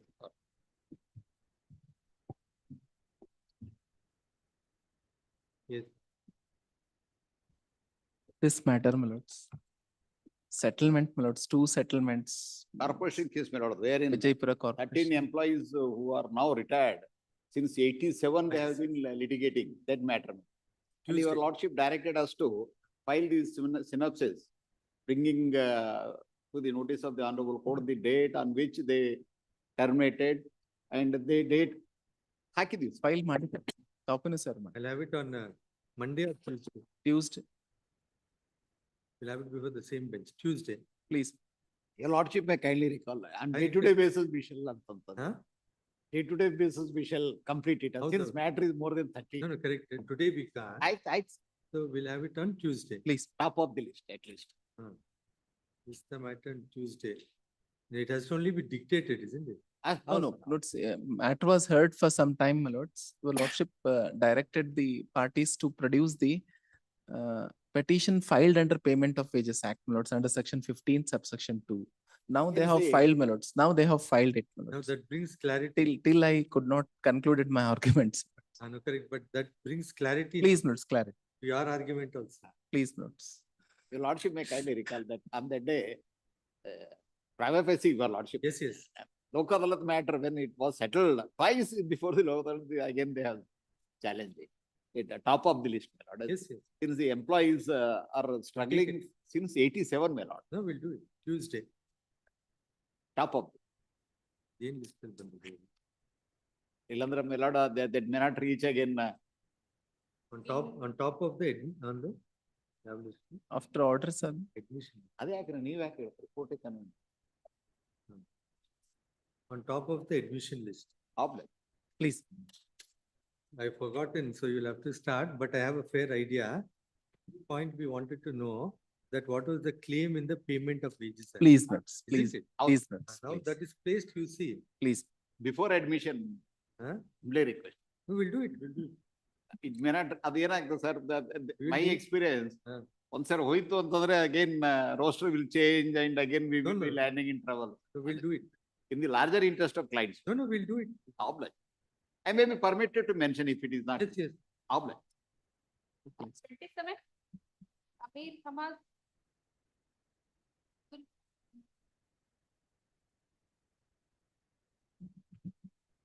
My lord, I am a war petitioner, my lord. Petitioner, my lord.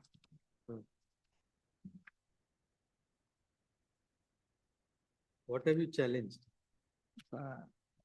Punishment awarded against petitioner, my lord. We'll have it on Tuesday.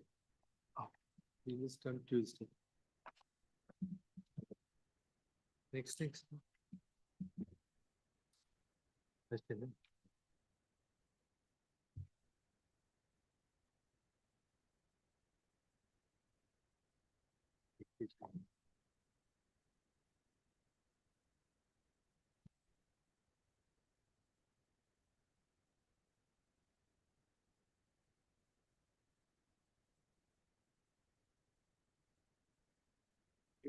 ಮುಗೀತು date ತಗೊಂಡ್ರಲ್ಲ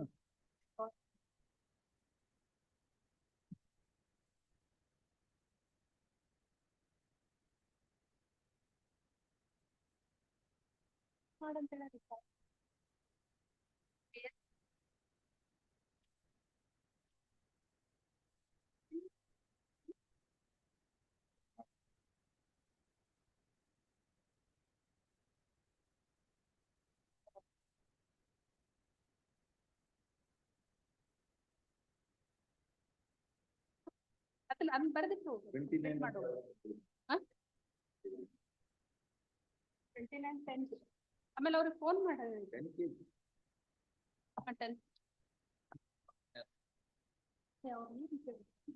ಬರೀ ಆಯ್ತಲ್ಲ ಮತ್ತೆ signal ಇರ್ಬೇಕು.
ಟೆಂಬರ್ ಕೊಡಲ್ಲ ಅವ್ರು stationery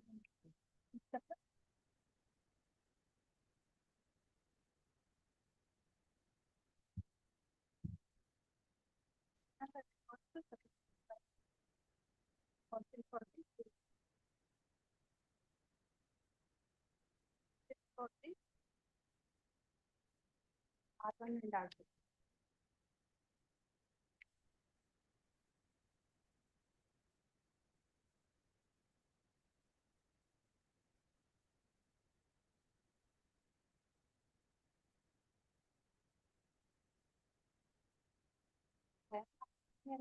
ಅವ್ರು ಬಂದು submit ಮಾಡ್ತಾರ ಅಂತ ಕೇಳಿದ್ರು ಫಸ್ಟ್ ನೀವೇನ್ ತೋರಿಸ್ತಿರ್ತೀವಿ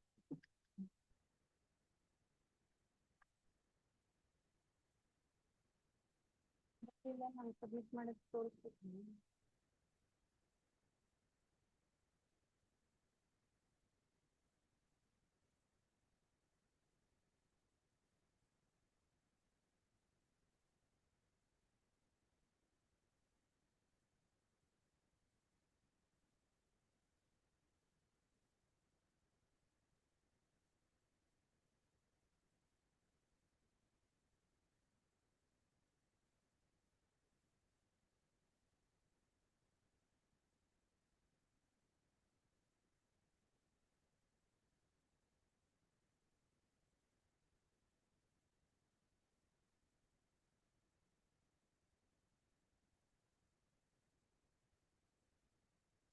ಕಾಲ್ ಮಾಡೋದು ಕರೆಯಲ್ಲ madam.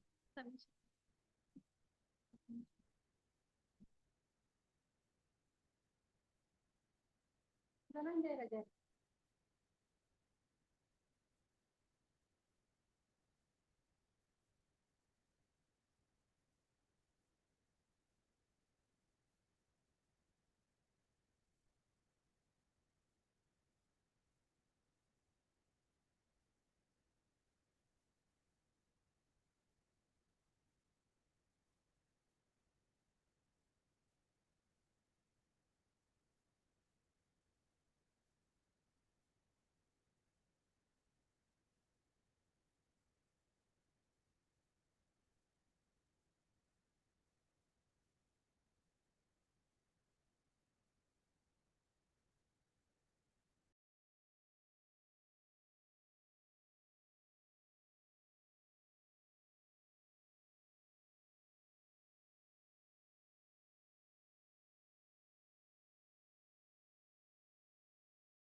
My lord, serial number 20, my lord, I am for respond number 2 and 4, madam. Just one. Petition becomes infructuous, my lords.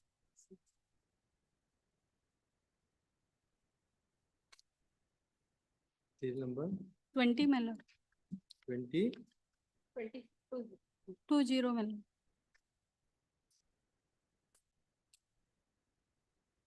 Counsel for the petitioner Respond number. states that the suit has been disposed of. Yes, my lord. In light of the same, the present petition does not survive for consideration. Take a note of the trial court status. In light of the submission made, and noticing that the suit is disposed of, petition is disposed of, as not calling for adjudication and having been rendered infructuous. The contentions as regard the impugned order are preserved to be agitated appropriately.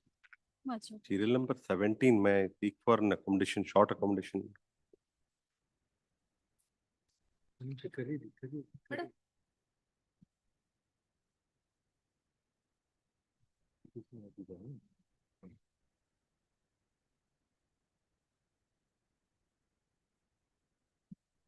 What has happened? What has happened to the FTP proceedings? I don't know, my lord. I don't know, my lord. Correct. I think lower court status. Yeah. Disposed of proceedings. Huh?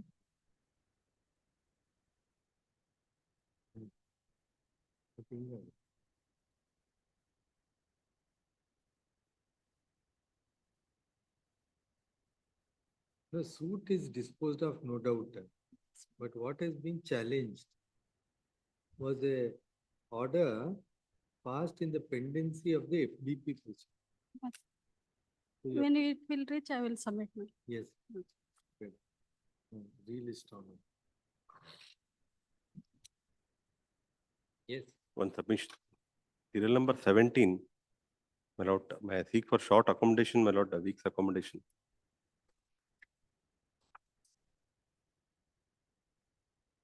At request. Relist the matter next week or next week. After 17th, my lord, Hmm. 10 days After I'll 2 not be weeks. out. After 2 weeks. Please. There is an interim order, my lord. Interim order in operation is extended till the next date.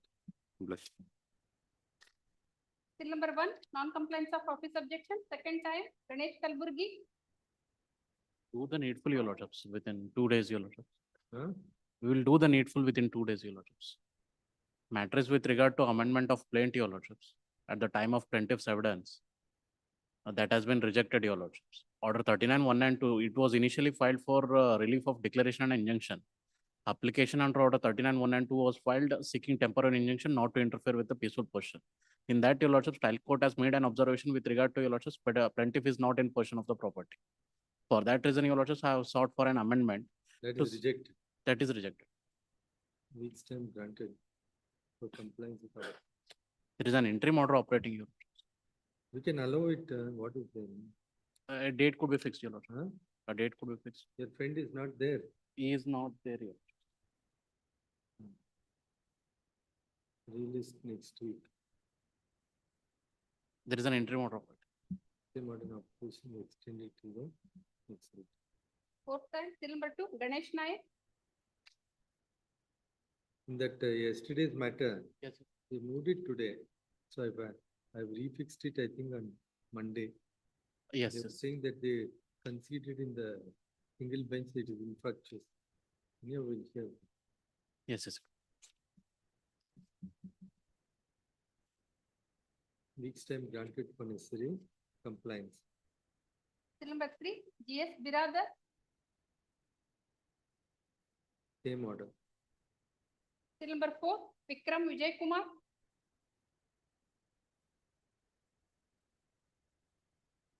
Awaiting.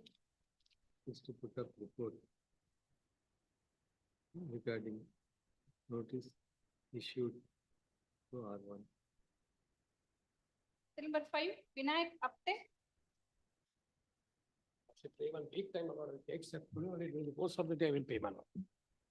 Respond number one died, man. More than, more than 90 days. Huh? 90 days is expired. Memo ಕೊಟ್ಟಿದೆ. Extension of interim order. Respond number R1 died, man. died.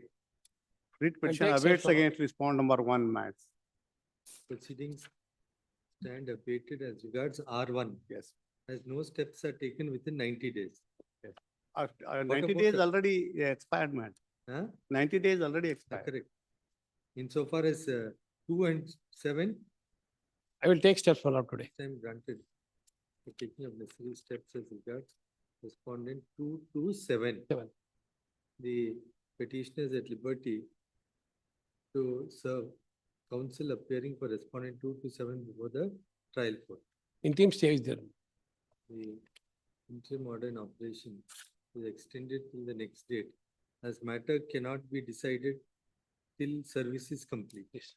The necessary parties. Homer, please. Mahatesh Patil, Each time granted to take necessary steps. number 7, KM Khate, Not finally one week time, madam. 1 week time. Each time granted to take necessary steps.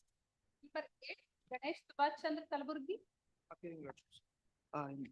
In this matter, our notice to R1 may be dispensed with you because he is not a necessary party and he has remained ex parte in both the OS as well as the execution proceedings, Your Lordships.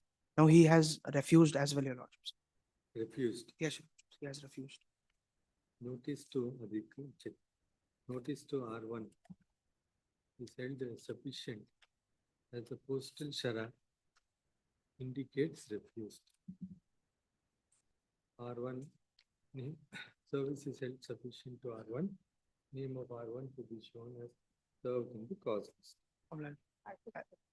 I'll seek a week's time to do the needful. Granted to take necessary steps as regards R2.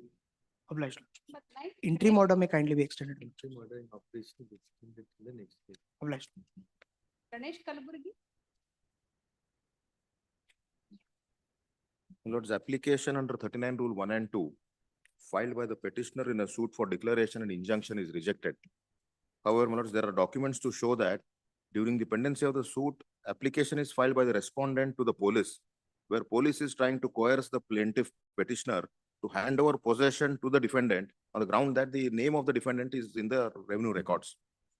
I have also produced the sale deed of a neighborer who shows that the neighboring land is owned by the plaintiff petitioner herein. My lords have also granted an interim order of status quo. If your lordships would be persuaded to continue the interim order of status quo till the disposal of the suit with a direction to the trial court to decide the suit itself. Proceedings are going on. Proceedings are now, issues are already framed. I have produced the copy of the issues.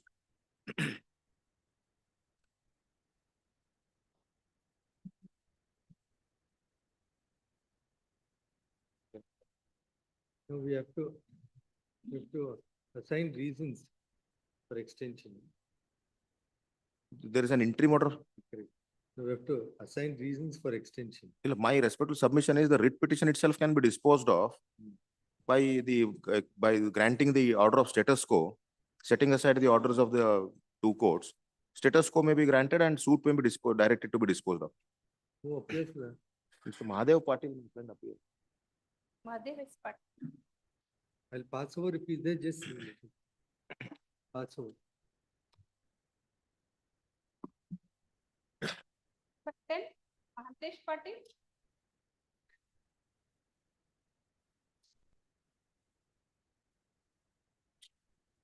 Pass over. number 11, Kaujalgi Chandraka, Hmm?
Petition has called in question order dated 20th September 2022.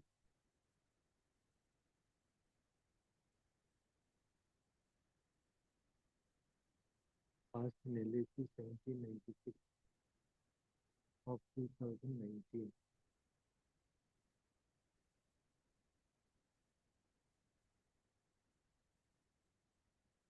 Whereby petitioner sought time to lead evidence in the light of the plea for adjournment. The reference court had ordered that the petitioner could not be entitled for interest on the date of evidence till disposal of the petition.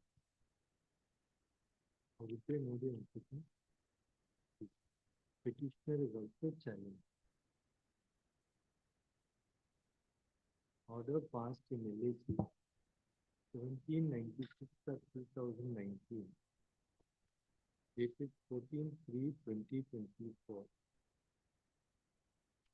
whereby the reference court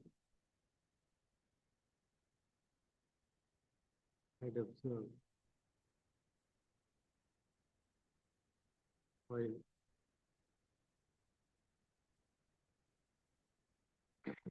noticing the delay on the part of the claimant,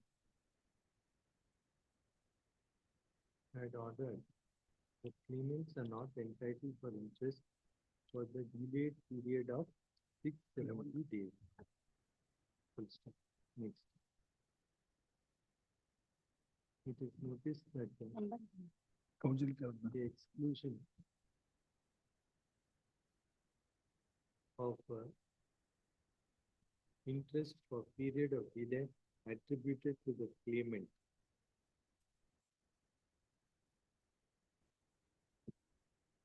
Was visited with the consequence of non-grant of interest for such delayed period. We find no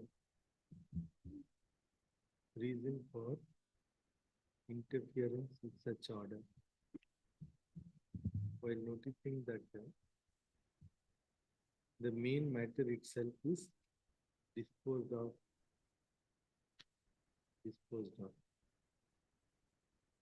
Accordingly,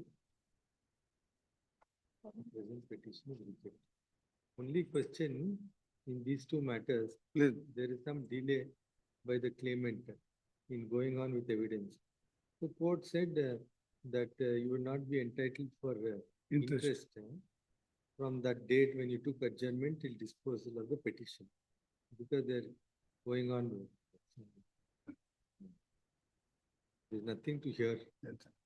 Both matters only that. Yes. For that,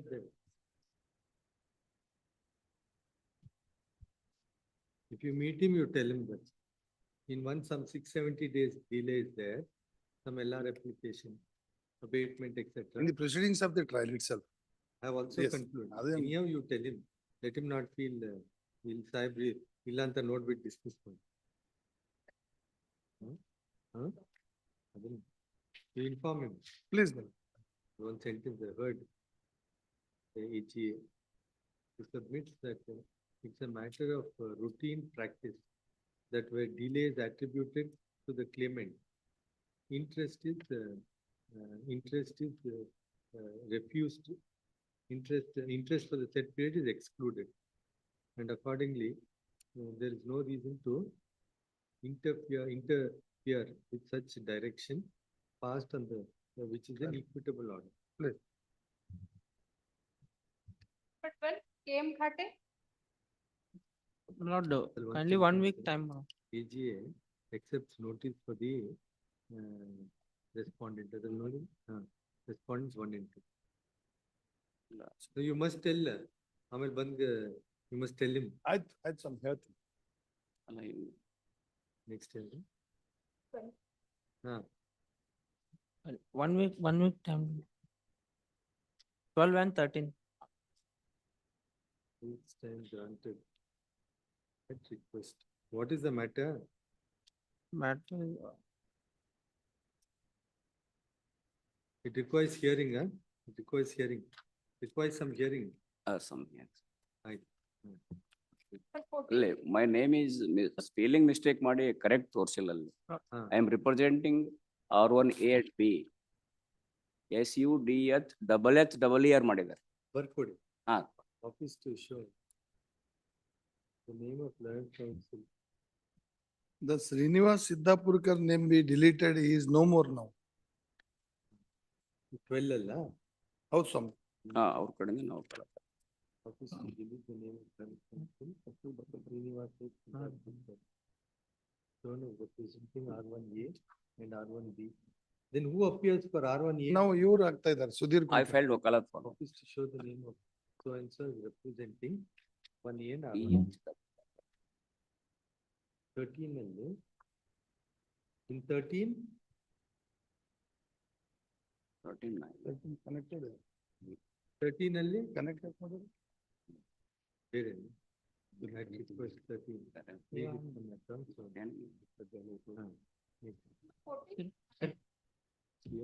Lord, there is an interim order. Serial number 12. Serial number 12. 12. Interim order. Extended. Interim order. When your grant is extended to the next date. So 14, RS Siddhapurkar. Back to appear. Matter pertaining to the application under order 39 rule 1 and 2 CPC.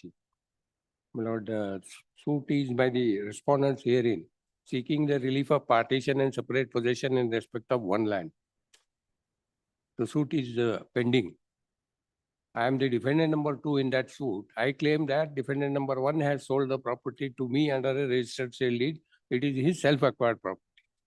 The respondents had filed another suit claiming that it is a joint family property. That suit was dismissed, holding that defendant number 1 is the exclusive owner of the property.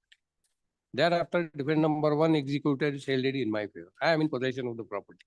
These respondents, my lord, What is the second round of litigation? this is for partition. First round was for declaration that it is a joint family property. That was rejected. That was dismissed. So that Suit was question- dismissed after trial. So that question has attained finality. Finality. Thereafter, he sold it to me. Taking advantage of this, my lord, they have challenged my sale deed and also seek relief of partition and separate possession. I appear and contest the matter and say that defendant number 1 is the absolute owner of the property. He has sold it to me. I am in possession of the property. Since there was interference, I filed an application under Order 39 Rule 1 and 2 CPC seeking injunction against the plaintiff, restraining them from interfering in my possession. Lord, both the courts have rejected my application on the ground that the question whether it is a joint family property or not has to be gone into the suit, and therefore I am not entitled for injunction. I have produced sale deed, revenue records are in my favor. Both the courts have come to the conclusion that I have no right to file an application under Order 39 Rule 1 and 2 against the plaintiff in a suit filed by the plaintiff. That position may not be correct because in the 1 or 2 judgments, my lord, it is held that even the defendant can file an application for injunction if the cause of action is arising out of the same suit. That's what I have stated in my application as well as appeal memo also. In the first round of litigation, these people were not parties. These people they themselves filed a suit for declaration that they are the it is a joint family property. The second suit cannot be. Second suit is not maintainable actually, but courts hold that that point has to be proved. Now, my lord, I have filed this petition. This honorable court directed the trial court to maintain status quo. That order may be continued, my lord. The suit may be directed to be expedited because it's a partition suit. The respondents have chosen not to appear.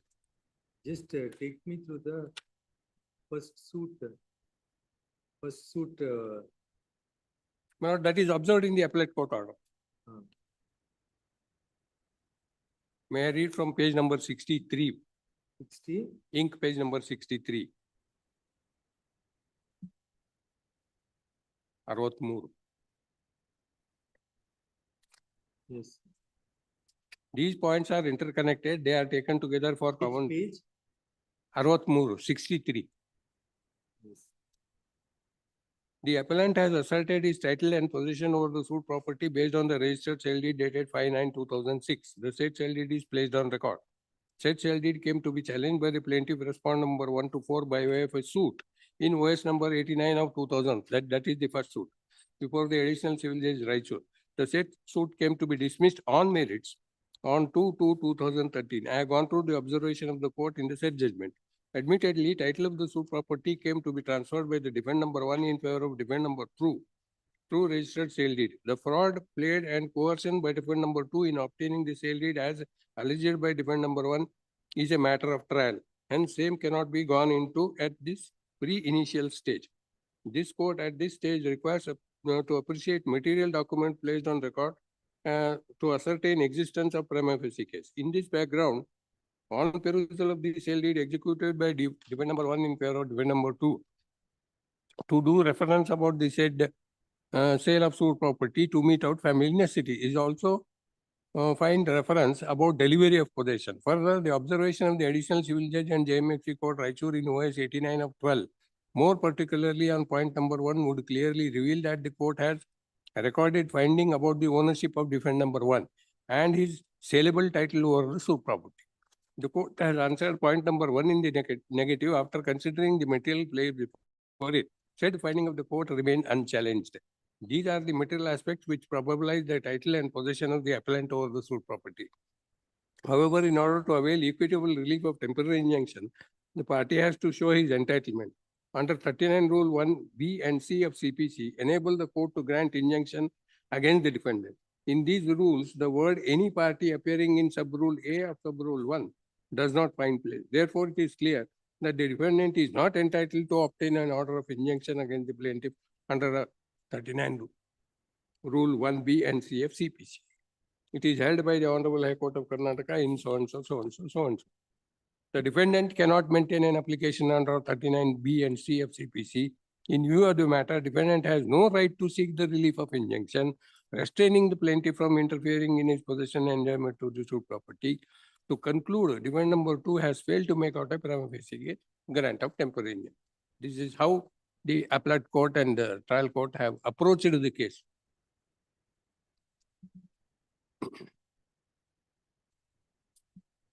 Now, let us look at the court of first instance. What is the observation? Pardon? Court of first instance. Please. Actually, in It the is page number 52. Actually, in the MA, court says he has the prima facie case. Para 15, it says the defendant has failed to make out prima facie. Oh. Now, first court's order. 52, page number 52.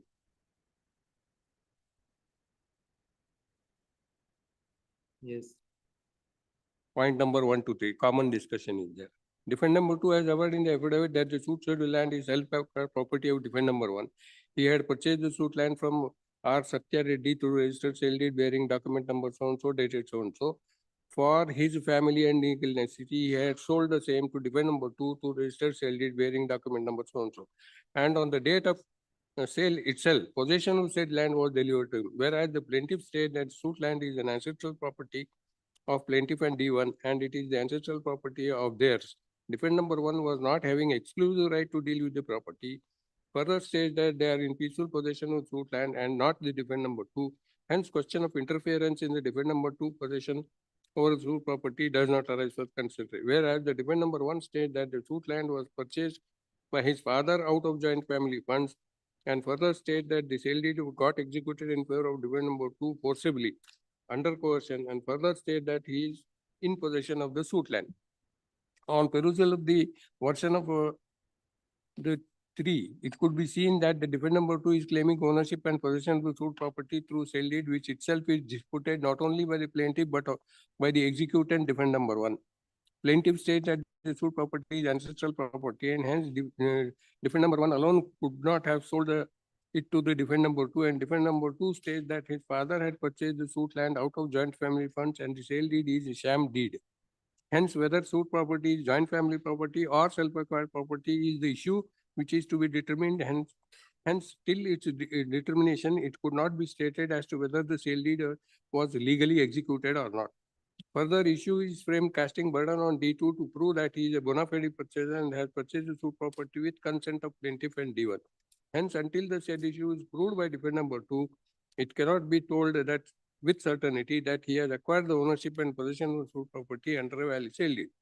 Moreover, it could be seen that the defendant number 2 himself has stated that the original sale deed is with defendant number 1 and he had kept the same as a guarantee for loan and assured that the time sale would be clear and clear the loan and hand over the said document to D2, and he believed in the words of defendant number 1, purchased the suit land, even though he approached the defendant number 1 several times to give original sale deed. He dodged the matter.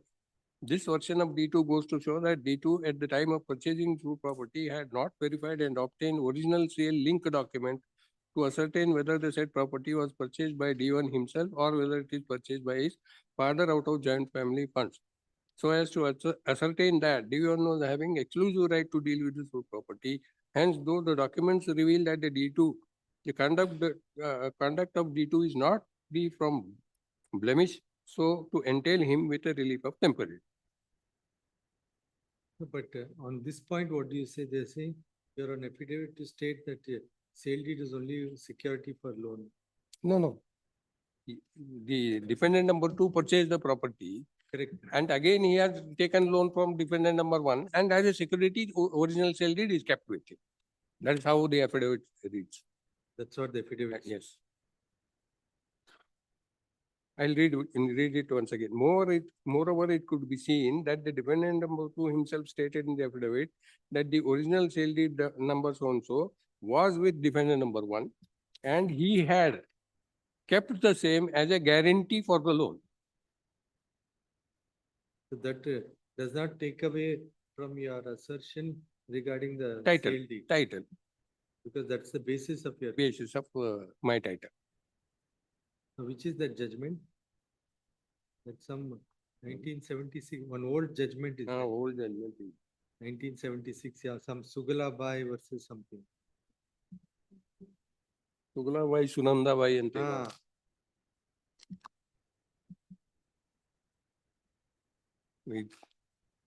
instead of that, my lord, your lordship may direct status quo and Just dispose of the suit itself. correct, on that point, I'll make that observation. They have judgment citation.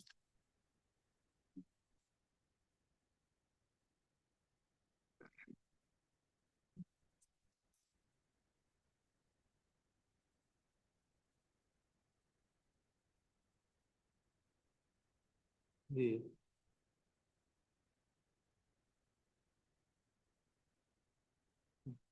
present petition is by defendant number 2, who has paper challenged the waste paper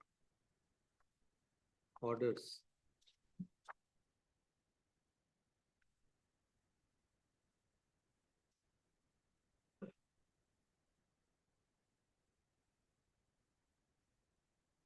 passed on IA 7 invoice 97 of 2013, whereby the application filed by the defendant under Order 39, Rule 1 and 2 came to be rejected by the court of first instance. Petitioner is also challenged. Order in MA 16 of 2020 passed by the First Appellate Court, confirming the order of the trial court rejecting his application under Order 39, Rule 1 and 2.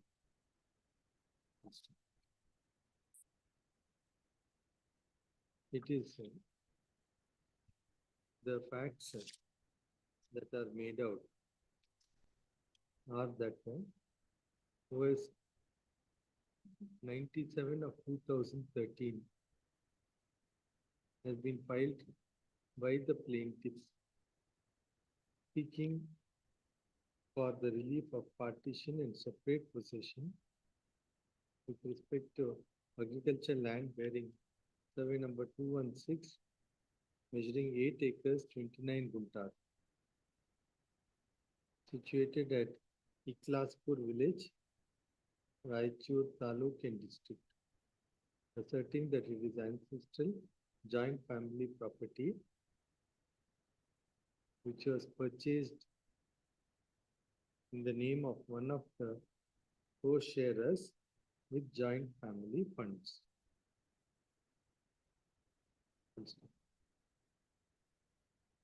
It is the further contention that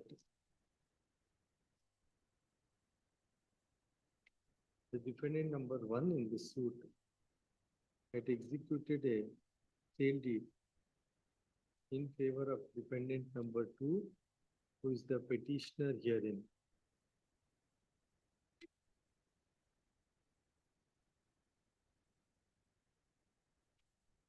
Which plaintiffs contended was not binding, as the property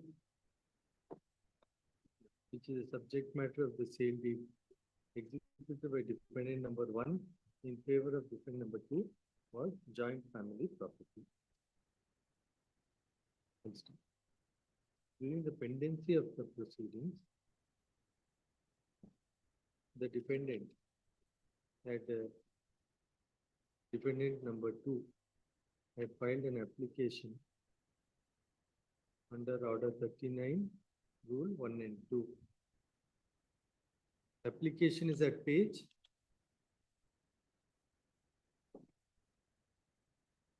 39, Rule 1 and 2. Seeking for an order of injunction against the plaintiffs and defendant number 1 from interfering in the peaceful possession of the suit schedule agricultural land bearing survey number 216. It was the case of the defendant number 2 that the sale deed executed by defendant number 1 in favor of defendant number 2 was as regards this property belonging to D1, which was his self-acquired property. It was further submitted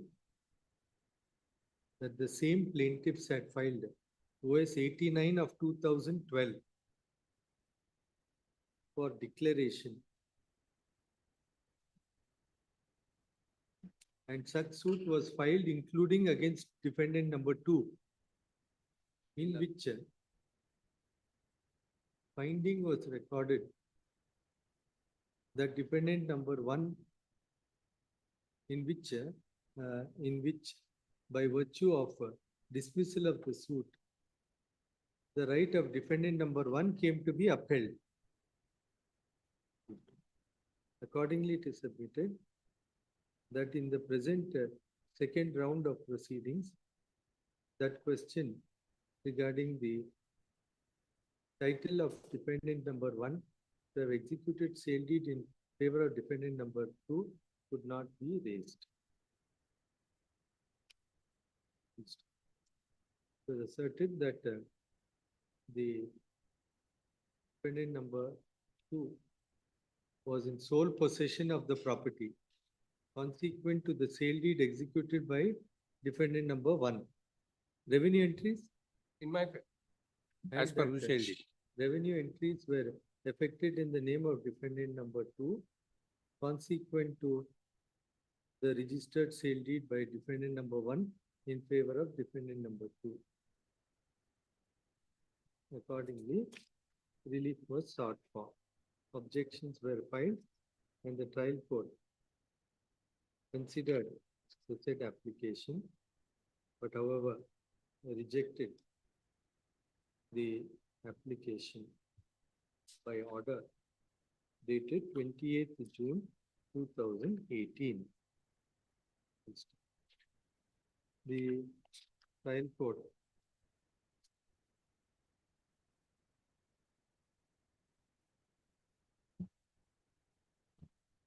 while rejecting the application had observed that the issue framed had cast burden on defendant number 2 to prove that he is bona fide purchaser and had purchased the suit property with consent of plaintiffs and defendant number 1. And accordingly, matter required adjudication.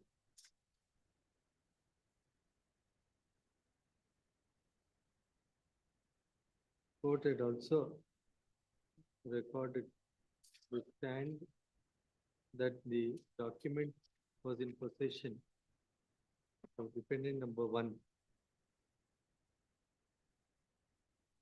and was furnished as guarantee for loan, and such conduct of defendant number 2, the trial court's notice observed had cast a doubt. Such an order was taken up in appeal in MA 16 of 2020 and was upheld. The perusal of the order in the miscellaneous appeal would indicate that the contention of the defendant was taken note of as per the observations made at para 14, 13 and 14 of the order in MA.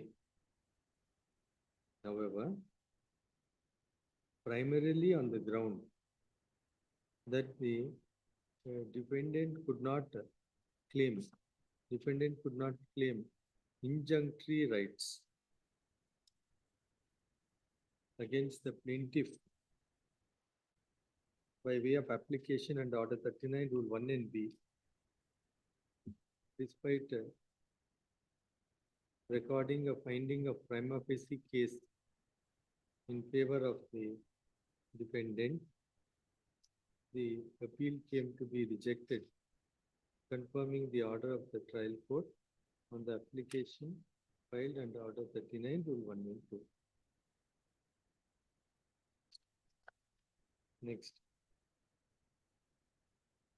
The said orders are assailed before this court on various grounds. Learned Counsel Shri R.S. Siddha Putkar, appearing for the defendant number 2, would submit that the factum of sale deed executed by defendant number 1 in favor of defendant number 2 is reflected by way of a registered instrument. It is further contended that OS 89 of 2012 filed by the plaintiffs against defendant number 1 claim to be rejected. Plaintiff. I am the defendant number 2. I filed an application against the plaintiff. In 89. 89 out. And by virtue of dismissal of OS 89 of 2012 filed by the same plaintiffs against defendant number 1. The question of the plaintiffs re-agitating the matter, alleging that property of defendant number 1 was ancestral property, does not arise. It is submitted that accordingly prima facie case was established, which was not taken note of. Next. Further contended that the first appellate court has grossly erred in recording a finding that defendant could not seek for injunctory relief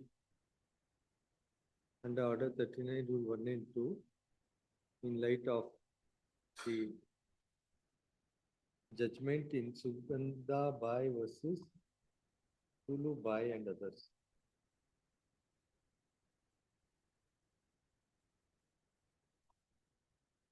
Reported in 1974.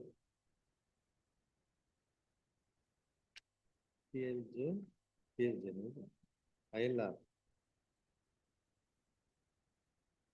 Page 1533.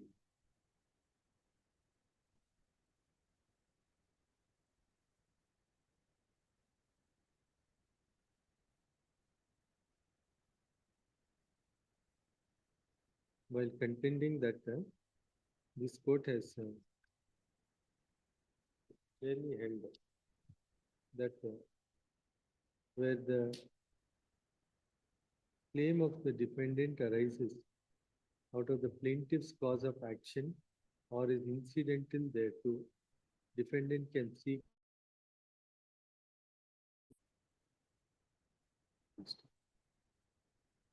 next.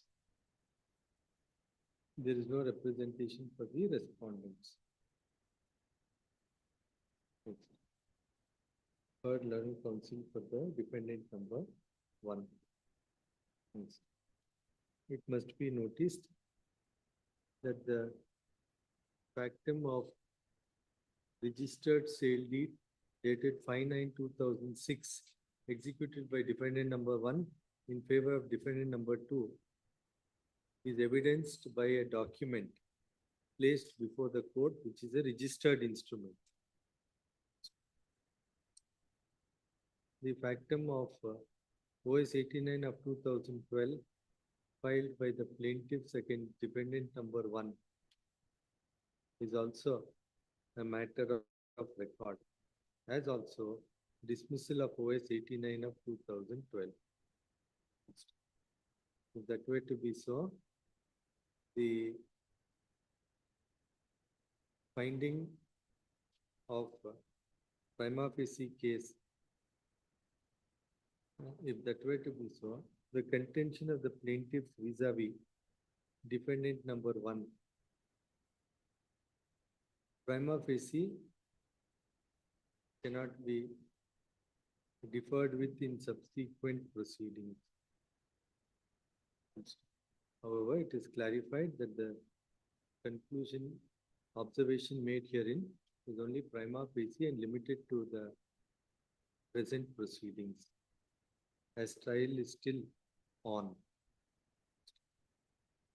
If OS 89 of 2012 has attained finality by virtue of dismissal of the suit, the right of defendant number 1 to that extent stands affirmed. The question of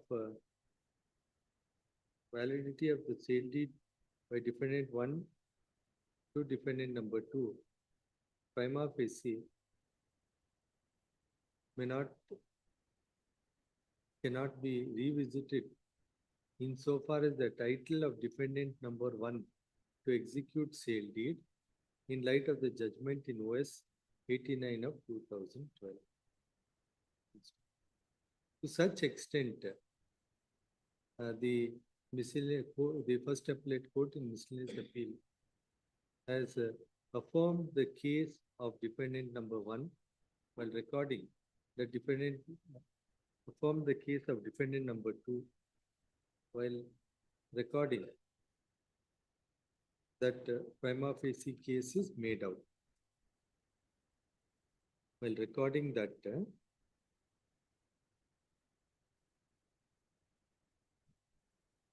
the defendant number 2 has probabilized title and possession over the suit property.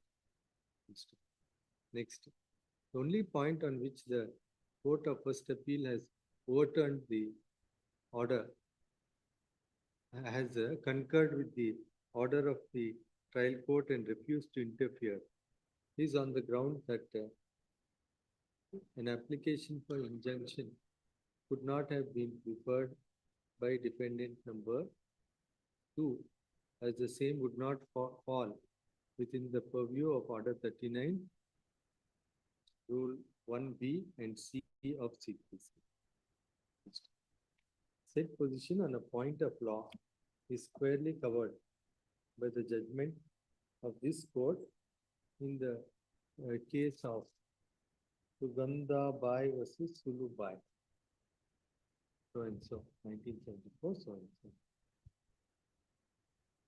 The court in the aforesaid decision has held that the defendant can move for an injunction against the plaintiff as long as the claim of the defendant, claim of relief by the defendant arises out of the plaintiff's cause of action or is incidental to it. In the present case, the case of the plaintiffs is that defendant number 1 could not have executed sale deed to defendant number 2 as the property was joint family property. The claim of defendant number 2 was on the basis of the sale deed executed by defendant number 1 in favor of defendant number 2. It can be stated that the cause of the defendant seeking temporary injunction could be stated to arise from the claim of the plaintiff. And noticing the law laid down, so we find that the observation in the miscellaneous appeal regarding the bar of defendant claiming relief against the plaintiff is erroneous. Accordingly, we would the orders of the trial court on the application and order 39 rule 1 and 2 as well as that of the appellate court in miscellaneous appeal are set aside. Application is allowed and parties are directed to maintain status quo till conclusion of the trial. Accordingly, petition is disposed of. You just, if possible, you just furnish a copy of OS 89. Produce the Order. judgment copy is there. ಕೊಟ್ಟಿದ್ದೀರಾ? Produce. And what is that WP order, 5890? ಅದು ನೋಡಿಲ್ಲ. ಒಂದು ಕೊಡಿ. What does it say? I don't know, but that may not, I'll furnish a copy. that may not be the correct position, isn't it? Most probably old judgment ನೋಡಿರ್ಲಿಕ್ಕಿಲ್ಲ. 74 judgment might not have been referred to that. Accordingly, petition is disposed of. 89 ಇದೆಯಾ? ಇದಲ್ಲೇ ಇದೆಯಾ? 89. 89 plaint copy ಹಾಕಿದೆ. Judgment ಇದ್ರೆ ಕೊಡ್ತೀನಿ. Court officer ಕೊಡಿ. Please. Yes. Beg to appear for the petitioner will not suit for injunction. 2 adjacent survey numbers are there. You may not be able to hear it now. But 2:30, I have some VC hearing. You may not be able to conclude this. Short matter, my lord. Appointment of commissioner. After trial, before. After trial. Earlier, along with plaint, I filed an application for appointment of commissioner because the dispute is in very narrow compass. They claim that their plots are in survey number 22. I claim that my plots are in survey number 21/1. Both are adjacent to each other. It appears there is a overlapping of the layouts. So therefore, they were trying to interfere. I filed a suit for injunction. In the beginning itself, I filed an application saying that survey of both these lands will solve the entire problem because we are not disputing the title of each other. That application was rejected on the ground that you have not stepped into the witness box and this is not the stage to file an application for evidence. You can file it. An earlier point. Earlier point. That order copy also I have produced. When after completion of the evidence, when I file an application, the court observes that your application is already rejected earlier. Therefore, you cannot. Your Lordship, I am appearing on behalf of respondent number 5, Your Lordship. I have not encroached any property, Your Lordship. I have no, I have not filed any objection before the trial court for the appointment of court commissioner, Your Lordship. So even now also I have no objection for the appointment of court commissioner. So the court has stepped into, court has imagined your objections. No, Your Lordship, I have not encroached then. No, correct. What we are saying, court appears to have. Well, I'll take this up after my Respondent number VC. 5. I'll take this up after my video conference. Please, please. After post lunch. Short matter. No, you do. She doesn't have any serious objection. No, only on behalf of respondent number 5, Your Lordship. Respondent number 5. Who are the rest? Santosh Kumar Maradi ಅಂತ ಯಾರೋ R4 ವಕಾಲತ್ ಹಾಕಿದ್ರು. R1 third unrepresented. ಅವರು ನನ್ನ vendor. Now who's your neighbor who's causing problem? Well, all are adjacent to me. 4, they have got 4 plots, I have got 4 plots. We are adjacent to each other. They are the main respondent, is it? Main, ಎಲ್ಲರೂ contesting except this lady. So R4. I'll inform him. I'll call him and inform. Pass it.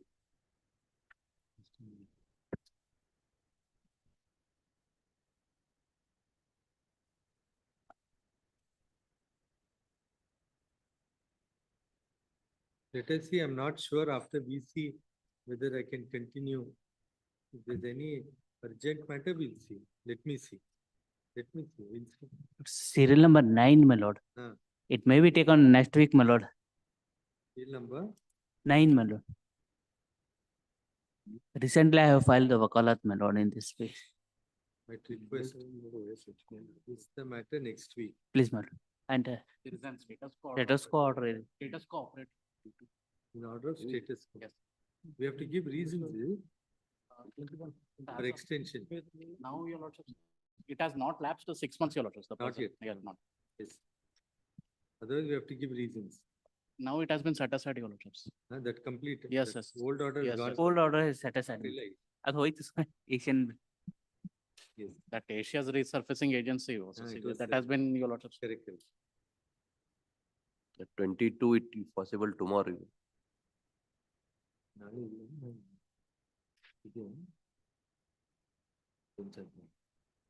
Twenty? 22. Ah. 22. Ah. There's no other side. There is no others. What is the issue? Regarding the application is filed for handwriting expert, appointment of a handwriting expert At what Verif- stage? after evidence. After evidence. You are the plaintiff. Now I am defendant. What is your Document which is executed by the plaintiff. What is your objection? Yes, Who has filed? You have filed. I have filed. That is rejected. That is rejected. On what ground? Court suo moto can consider these verify these signatures. There is no need to refer that matter to the document to the handwriting expert. Let us see tomorrow. Interim order is there. Any authority on the point? Yes, Any I will. authority? I will see. So you are saying it must be left to the plaintiff how he wants to prove his case, Yet, isn't it? yes. Then so tomorrow some other judge will come and say you should have filed an application for a handwriting expert. That possibility is there. There's So you should be given a chance, however you want to prove, the court should allow it. interim order is there. Interim order is extended till the next day. 19. Huh? Bill number 23. 33. 23. Huh. I'm ready, sir. If it reaches today, then I will take up the matter. Short point is involved, question of law regarding succession of legal heirs. Very short. Let us Yes. pass over. Let's 19 next week. Huh? 19. 19. At request. Interim stay is there. Huh? Interim stay is there. At request, list the matter next week. Order, interim order earlier granted, extended till the next week. Serial number 18, tomorrow. Tomorrow 18. 18. Tomorrow. What is the question? Appointment of commissioner. What stage? Injunction. So what stage? The evidence is completed. Completed. Injunction suit. So not required, you're saying. My contention is not. I has been allowed, my lord, he has filed this. It must be made on the basis of the pleadings. Yes. Evidence cannot be gathered. Yes, That's your. Other argument will Land, our land and nam land, dispute illa. But there is a way, my lord, in the public road. He is obstructing to my lord the activate to carry the my lord the lorries and I will for address loading tomorrow. and unloading. Therefore, I have filed the injunction suit, my lord. I will address tomorrow. Huh? Since there is a LB made tomorrow. Till now, I have not understand what do you mean by collecting evidence. Tomorrow.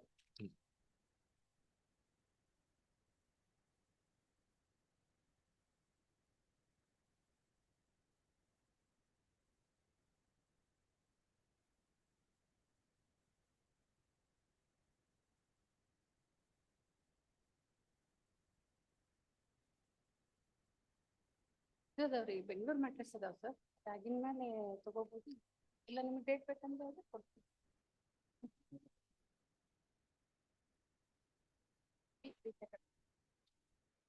Next week sir Bengaluru mattress ಇದು complete ಆಗಿನ ಮೇಲೆ ಇನ್ನೆರಡು ತಗೊಂತೀನಿ ಅಂದಾರ ಬೇಕಾ sir next week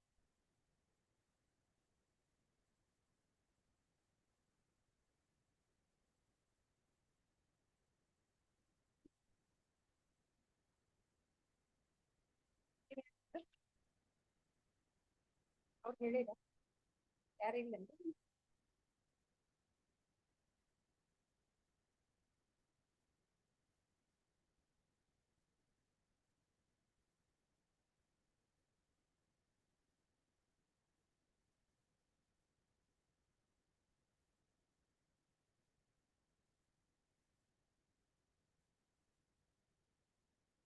entry ಮಾಡ್ರಿ ಐತ್ರಿ ಯಾವ್ದ್ರಾಗ entry ಮಾಡ್ರಿ submission ಮಾಡ್ಬೇಕು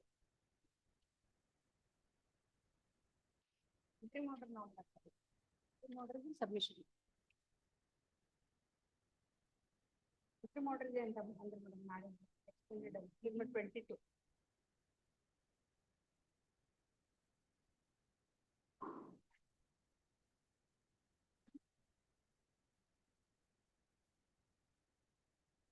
ಯಾವ್ದು?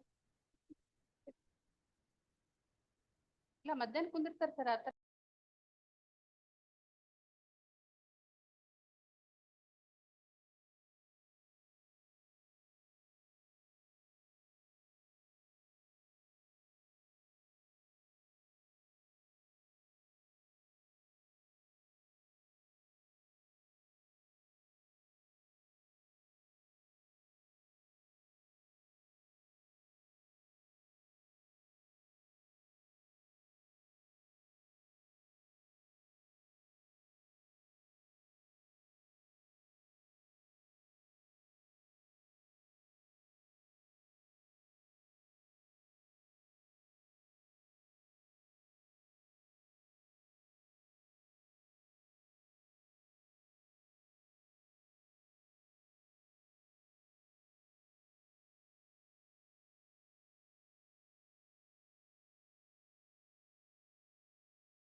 ಹಾ ಹೇಳಿ ಅವ್ರಿಗೆ.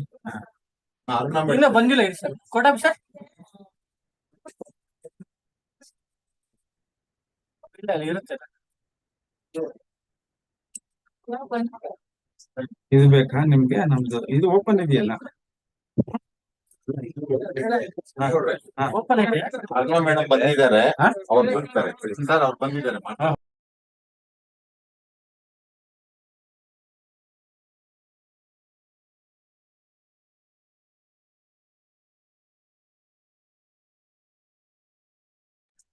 ಅಲ್ಲಿ ಗುಲ್ಬರ್ಗ ಗೊತ್ತಿಲ್ಲ, ನಾನು ಮಾತಾಡ್ತೀನಿ.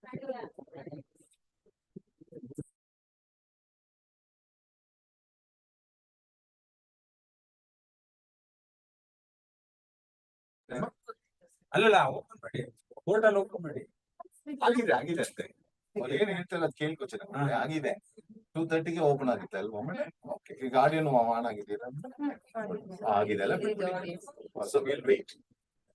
ನೋಡಿ ಇವರೆಲ್ಲ ಪಾರ್ಟಿಸಿಪೆಂಟ್ಸ್. ಅಲ್ಲ ನಮ್ಮ ಹೆಸರು ಬರ್ಬೇಕಲ್ವಾ ಇಲ್ಲಿ ಚೆನ್ನೈಗೌಡ ಅಂತ? ಇದೇನ್ ಸರ್ CH? CH ಅದೇ ಚೆನ್ನೈ ಕೋರ್ಟಲ್ ಚೆನ್ನೈಗೌಡ ಅಂತ. ಒಂದೇ ಒಂದ್ಸಲ ಲಾಗಿನ್ ಆಗ್ತೀನಿ ಸರ್. ಆಯ್ತು.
ಬರುತ್ತೆ ಅಲ್ಲ ಓಪನ್ ಆದ್ಮೇಲೆ ಇಲ್ಲ ಕಣ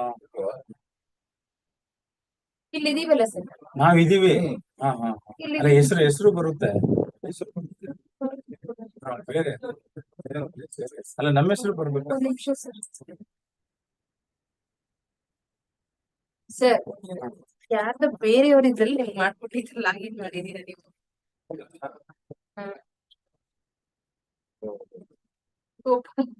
ಅವತ್ತಿಂದ ನನ್ಗೆ ಗಮನಿಸ್ಲಿಲ್ಲ ಸರ್. ಚೆನ್ನೇಗೌಡ ನಿಮ್ದೆ ತೋರ್ಸಪ್ಪ.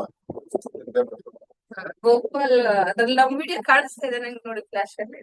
ನೋಡಿ ನಿಮ್ದು ಐಡಿ ಎಲ್ಲ ತೋರಿಸಿ.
ID ನಿಮ್ಮ ಮೇಲ್ ಐಡಿ ಸರ್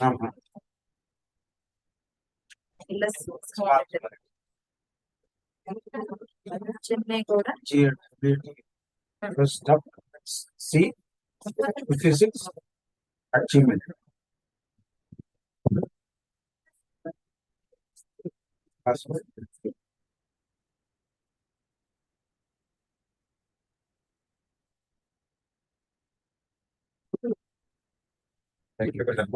ಅದು ಓಪನ್ ಆಗುತ್ತಿಲ್ಲ ಆಗತ್ತೆ ಸರ್ ಆಗತ್ತೆ ಸರ್ ಒಂಚೂರು ನೀವು ಬರ್ತಾ ಇಲ್ಲೇ ಇರ್ತೀನಿ ಪಾಪ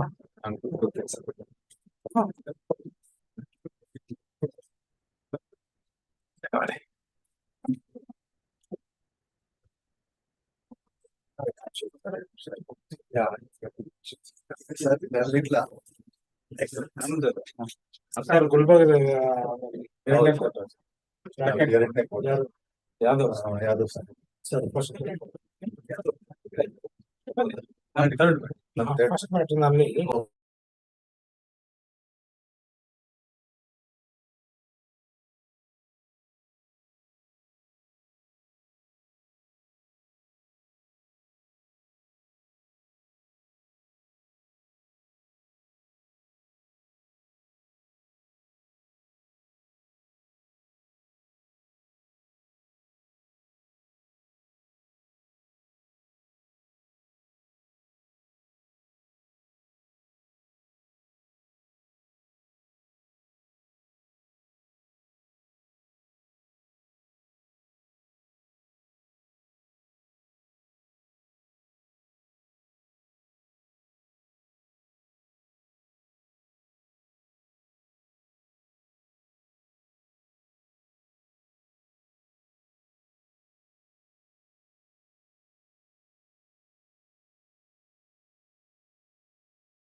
Court officer?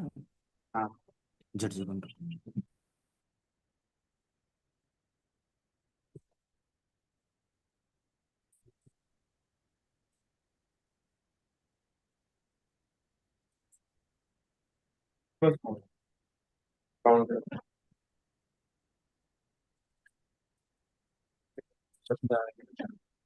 Then off Pertaining to principal bench, serial number 1, KV Satish Chandra. Any date may be fixed, Your Honor, because office objections is there. Hence, any date, because I'm ready to appear, physical appearance, I recorded it. Like Come to bail Office bail- objections is there. ಆಯ್ತು ಬೇಲಲ್ಲಿ time ತಗೊಂಡು ಹೋದ್ರೆ ಏನ್ ಅರ್ಥ ಆಗುತ್ತೆ? ಇಲ್ಲಿ ಏನಿದೆ ಇದು heavy matter ಇದೆ, ತುಂಬಾ ದೊಡ್ಡದಿದೆ. ನಾನೇ physical only for after the 5 years still the statement is not recorded. Still 5 years the That's why I'm saying I am ready on online, so you must reciprocate. You must say I am also ready. any date may be fixed.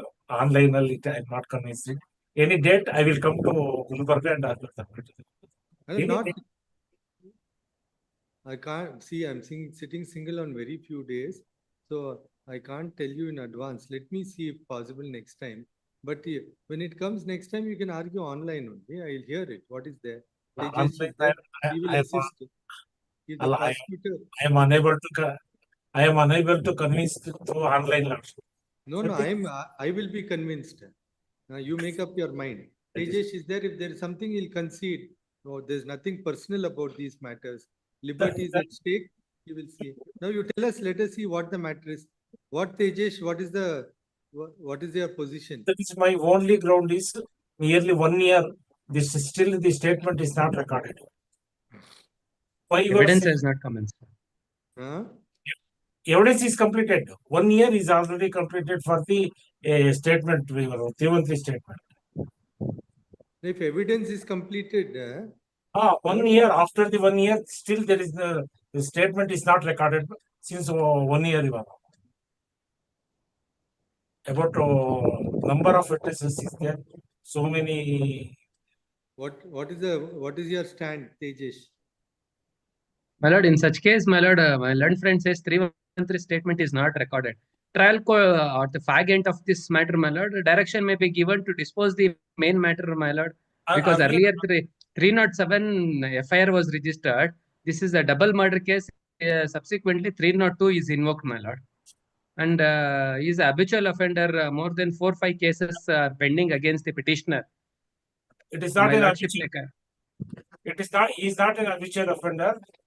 He is not only supposed to the Hindu Kesari Karna. Some disturbances is there, Your Honor. That is the only reason I come out to Gulbarga. I convince the court, Your Honor. Let us see. At request on behalf of the petitioner who submits that office objections would be complied with. Matter is adjourned. I'll try and see if next time whether we can intimate. Preferably 30th is to be. I will come over it. Let us. My lord, let the petitioner counsel produce the entire charge sheet material, my lord. Because it is 4,000 pages is there. 4,000 pages is there. Suppose state will bring the entire charge sheet. 4,000 pages. I am unable to bring all these charge sheet material, Your Honor, because he is able to bring evidences and all the things, Your Honor. About 4,000 pages is there, Your Honor. 7 volumes is there. Only my request is to be parity ground 5 years after lapse of 5 years till the trial is not concluded. On that ground, I get a bail. Let us see. Taking note. Please, ma'am. Taking note of submission made by this by the prosecution state, the trial court to make efforts for expediting trial. No, because I will come to 13th, Your Honor. As is practicably possible. This real matter is adjourned. Gautam Dev Ulla. Lordship, I appear for petitioner, my lord. My lord. Hearing for the government, my lord. Government has to. Government needs to file their objections in this matter Yes, yes. So you, when will you file by? My lord, if 2 weeks is given, my lord, I'll have that filed.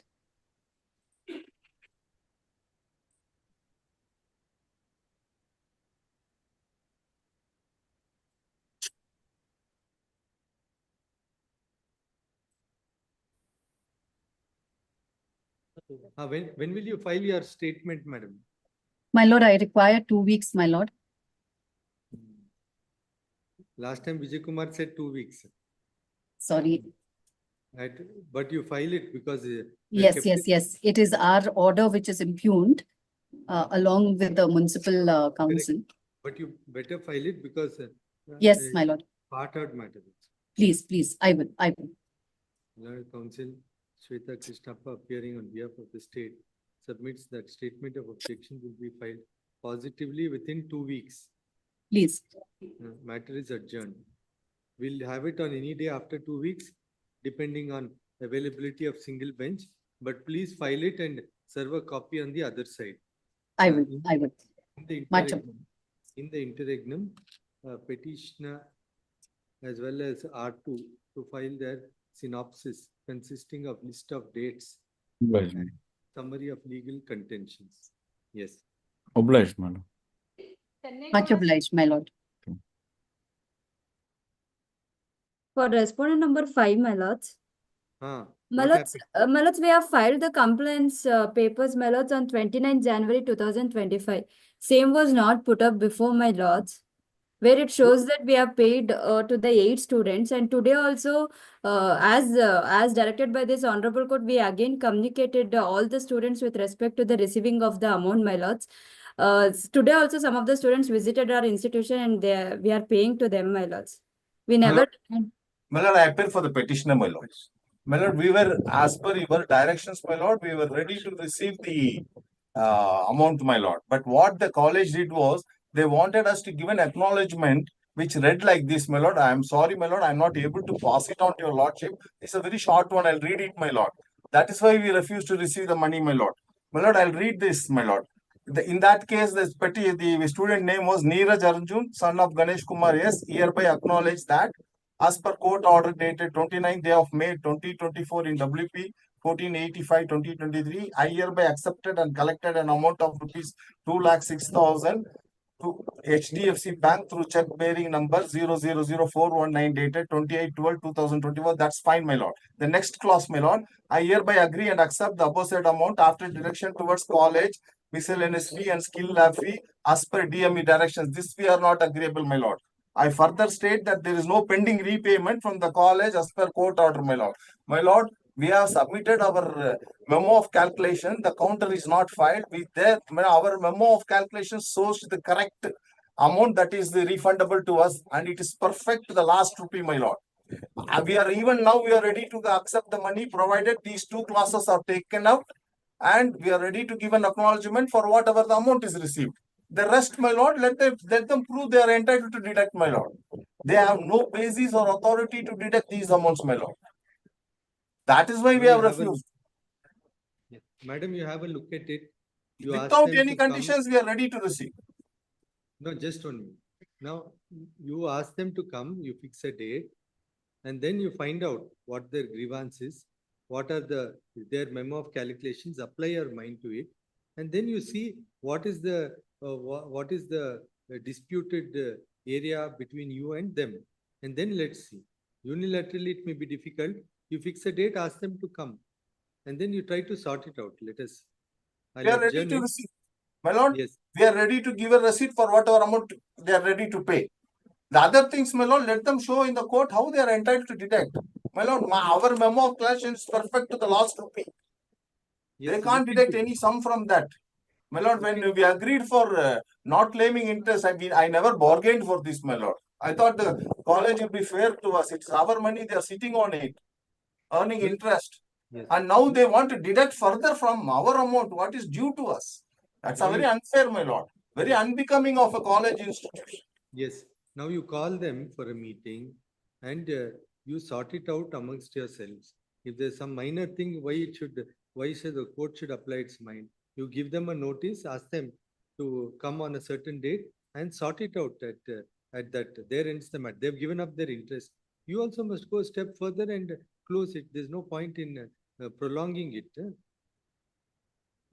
The counsel appearing on behalf of the petitioner submits that the respondent authority seeks to withhold certain amounts with respect to which they object to and have genuine grievances.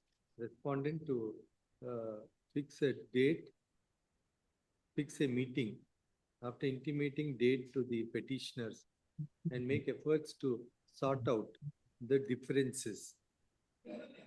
Accordingly, matter is adjourned. I'll relist it, madam. By then, you call them for a meeting and Well, try it's to- 2 weeks time may be granted, my lords.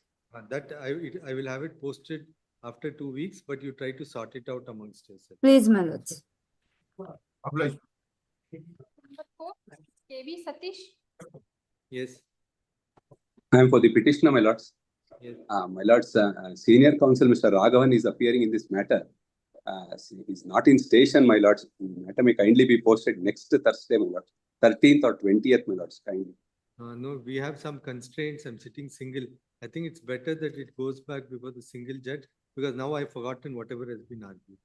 It may not be fair to keep it holding as part heard. My lords, the respondent has partly argued the matter. That's okay. That's yes. okay. But now I've forgotten whatever has been argued, and I can't keep accommodating. It's better that it goes back before the regular bench. I have my constraints. I can't. For the respondent's counsel, this is a matter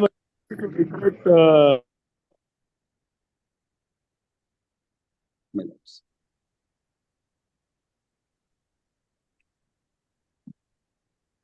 I appear for the respondent, my lords. I'm led by Mr. Nandakumar. Due to some difficulty, my lords, he is unable to log in. My lords, if your lordships may recall, your lordships had posted it for hearing the petitioners for the court's constructions for the evidence, my lords. Because your lordships were of the view that the matter has to be posted for evidence. Correct. Now they're not. They're taking time now. I can't keep accommodating indefinitely in part heard My lords, your lordships may post it for evidence and then post it before the release the matter, my No, lords. no, my lords. That is with regard to that only we would like to make submission. We have not, my lords, this is a matter where there is a clear liability. I don't like this kind of attitude in part heard matters. Yes. Matters part heard and counsel for the petitioner has once again sought time. Matters released from part heard may be listed before the appropriate bench. My lords, may I request to keep the view of the court open, my lords. My lords, your lordships had indicated last time to hear whether the petitioner has to be heard for relegating the matter for recording of evidence. That may be kept open, my lords. The aspect as to whether the matter is to be relegated to the stage of evidence is also kept open. Please, my lords, I'm grateful. Number 5. Great. for the. So now, madam, I have your stand. Yes, please, my lords. So I have taken, we were only waiting for your stand. So now since you have placed your stand. Yes, please. Now we can proceed further. And what I have in mind is one, though there are rules, it's your stand that the rules in force do not address all the aspirations of the employee. I got disconnected. Which you have enumerated in your objections. Yes. So we could now say that in light of what you have stated, that in the case of Delhi, there has been an extension of the scheme. Taking that into account, they may consider. Now we can't give a positive direction. My lords, Delhi High Court has given a positive direction, my lords. This has happened in Delhi only because the intervention of the Honorable High Court there. But I cannot give a positive direction. Finally, it's a matter, the 229 direction of the Chief Justice is a matter to be taken note of them, no doubt about it. The last part of it is extension of CGHS. Now that they have to notify cities, one. Yes. Because I don't know, I think Kalaburagi and Dharwad are not there. Prima facie, that appears to be the feedback. My lords, there are central government employees even in Kalaburagi and Dharwad. I found out, my lords, it is extended to them also. We found out about that. Correct. So now they have to pass notifications for which they have to, there will be an element of administrative exercise to be done. I can't give a positive direction, but I will notice all the developments and ask them to take a decision within 3 months. If there is any further act to be done for making 229 direction implementable, I'm not going to spell it out. There may be sometimes in case there's an implication, concurrence may be required, etc. I will not get into it, but I leave it open while making it clear that the Registrar General High Court of Karnataka can do any such act as may be required to complete the procedural formality of making it implementable, and then ask the central government to take a decision within 3 months. So some observations will be made.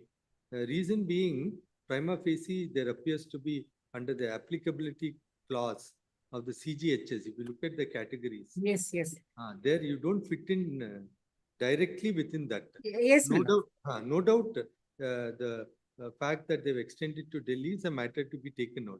In that view of the matter, I will give a direction and a time limit. Now let them look into it.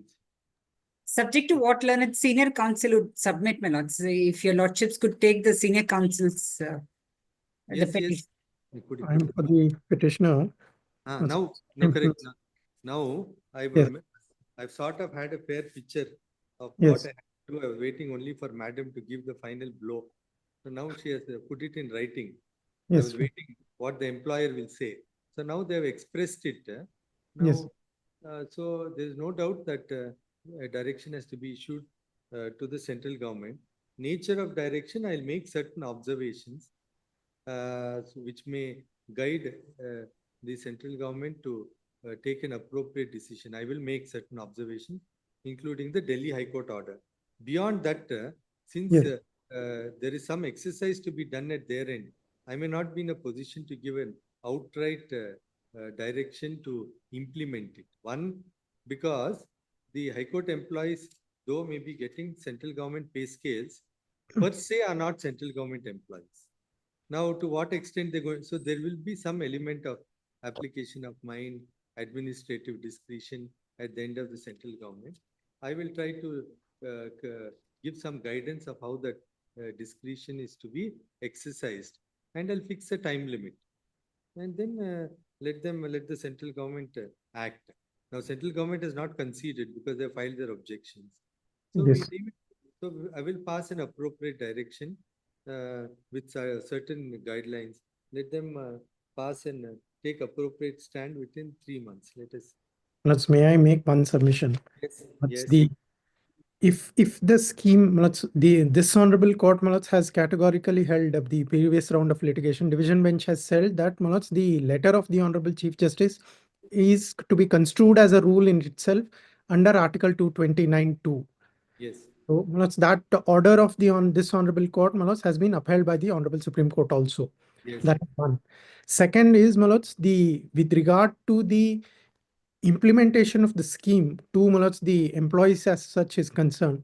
Today the stand of the central government is in the objections that we do not fall under the category of central government employees, and that we cannot come within the purview of the scheme, and that is why it cannot be implemented is the stand. And that apart, my lords had directed them to reconsider, because what happened was during the pendency of the writ petition, the subsequent Honorable Chief Justice had written one more letter reiterating the previous this thing. So on that, my lords had passed a judicial order directing them to reconsider that letter and have their stand. So on that, they have specifically filed one more additional statement of objection where they kind of reiterate their stand that no, you do not fall under the category of central government employees, and that scheme cannot be extended. So for now, I would submit that your lords may decide on the question whether this we can be given the benefit of the scheme. The fact that how it is to be implemented, whether in Kalaburagi, what else is needed to be done to extend that benefit can be left to the discretion of the central government. We are not asking for anything on that. But per se, the primary question relating to whether we are covered under the scheme or not, that I would request Manoj to kindly decide it, and Manoj Lodge may do that, because ultimately what I would submit. You look at the categories, prima facie, you Yes. don't fit into that. No, may I make one? Yes, on that, let's permit me to make 3 submissions.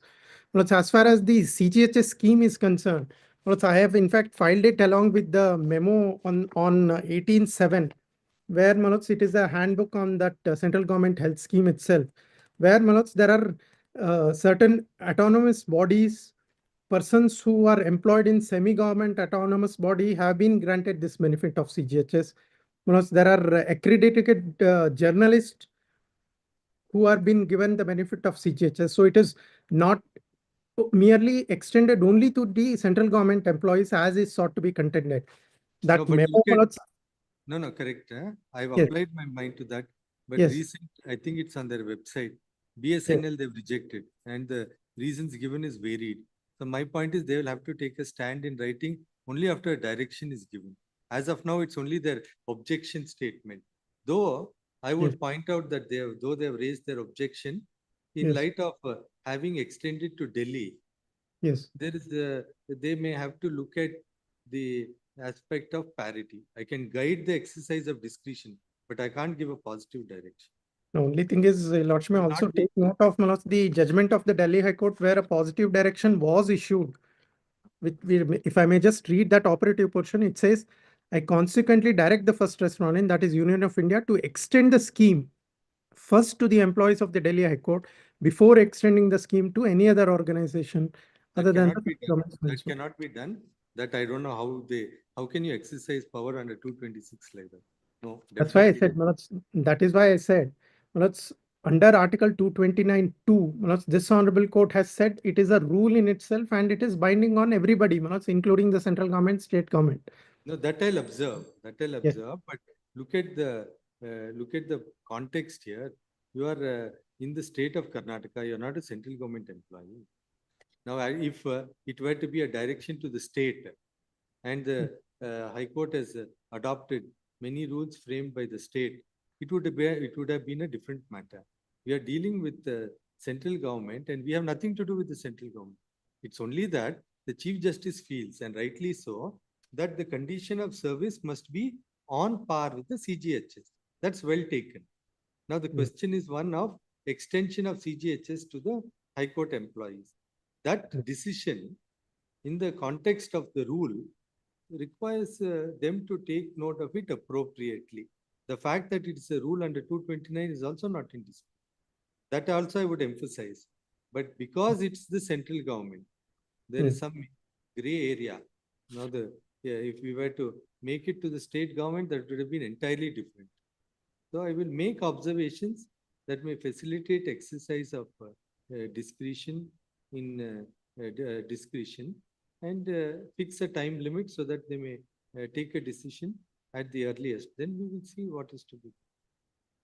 My lords, may I make a submission, my lords? Could the central government and the state government be called again, my lords, to make their stand clear, my lords, in view of the statement now made by this respondent, my lords? No, we have heard them consistently. Central government on 2 occasions we have asked.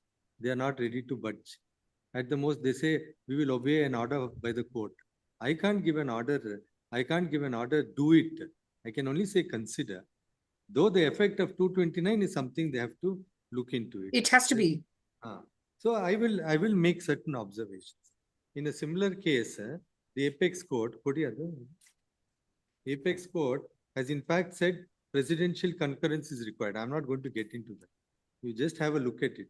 So it's not entirely free from doubt. If you look at the judgment in the case of Satnam Singh and others versus High Court of Punjab and Haryana, the Supreme Court has gone to the extent of saying concurrence of the president is required. I will not enter into that. I leave it at that while making an observation that the Registrar General High Court of Karnataka will look into whether any further procedural requirements are to be made. And then you move the central government, let the petitioners move the central government. I will also keep it, make an observation that while deciding, central government to take the views of the Registrar General, High Court of Karnataka, and as and when required to accommodate the, if in their discretion, to accommodate opportunity for hearing of the petitioners, if so required. But for implementation of it, I will, and taking a decision, I will mention that they must consult the Registrar General because this is to be construed to be a rule under 229. Thus far I can go. Let us put the. But Your Lakshmi, also take note of the fact, Manoj, today we are not covered under the Karnataka government's health scheme. So we don't have the benefit of that also. No, correct. But as on date, you are still governed by those rules. No, those the stand of the state is, Manoj, that has been withdrawn and that new Sanjeevani scheme has been brought about, and in that scheme, the High Court employees are not covered. No, correct. But now the High Court has filed their objection in which they say certain rules are in force, but that does not meet the entirety of the grievance of the petitioners, and that's why they are also with you in seeking for a better better scheme.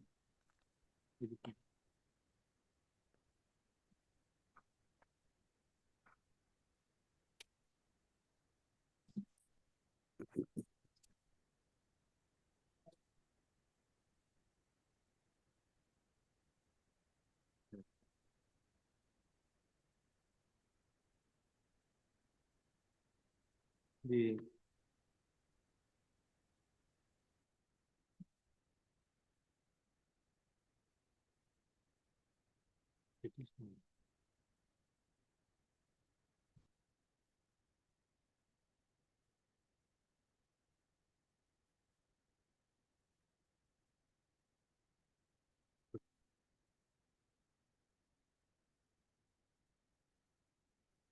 the present petition has been filed. You can hear, isn't it? Can you hear? Can you hear Yes, my? yes, Manoj, we can hear. Yes, please. The petition.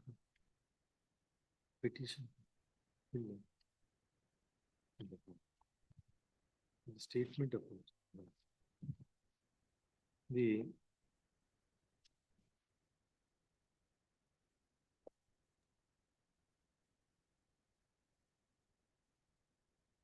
Vidyalata agrees that you can't give completely positive, though she's pushing for.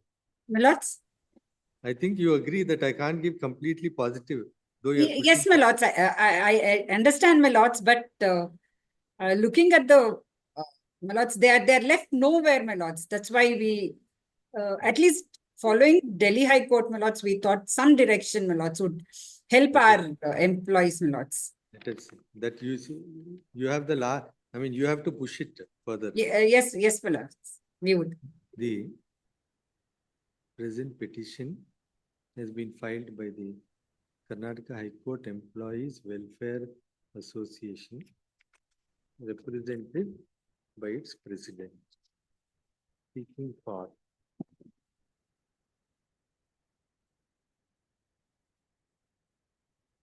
issuance of a writ of mandamus in the nature of mandamus to direct. This was an amendment made, isn't it? Yes, Manoj. We had added one more additional prayer, B1. B1.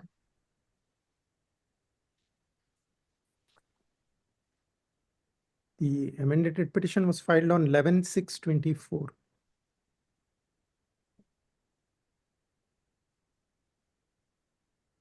I think 25/3/24.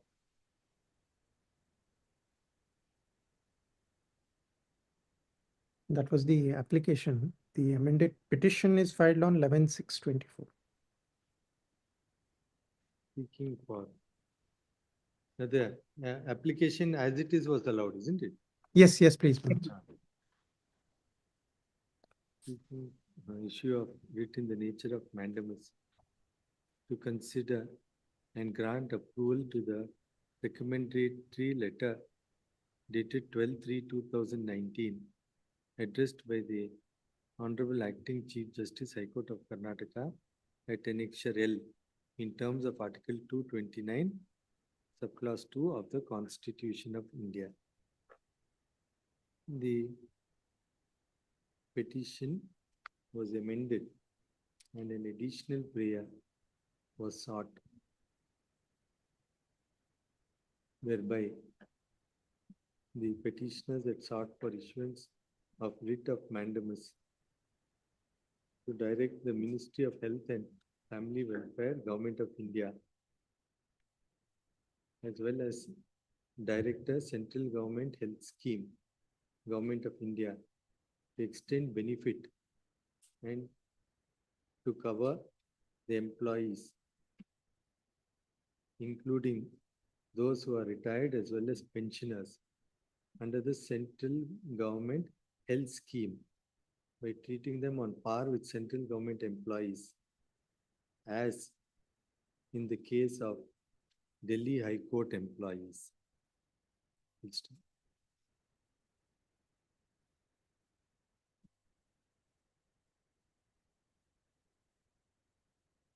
The petitioners had also sought for issuance of a writ of mandamus to direct the Ministry of Health and Family Welfare to issue necessary directions to the central government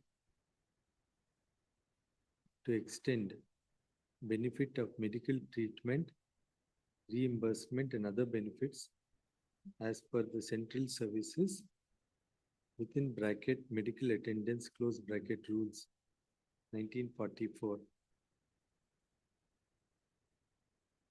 and the central government health scheme to officers, officials and pensioners of High Court of Karnataka. Full stop. It is the case made out by the petitioners that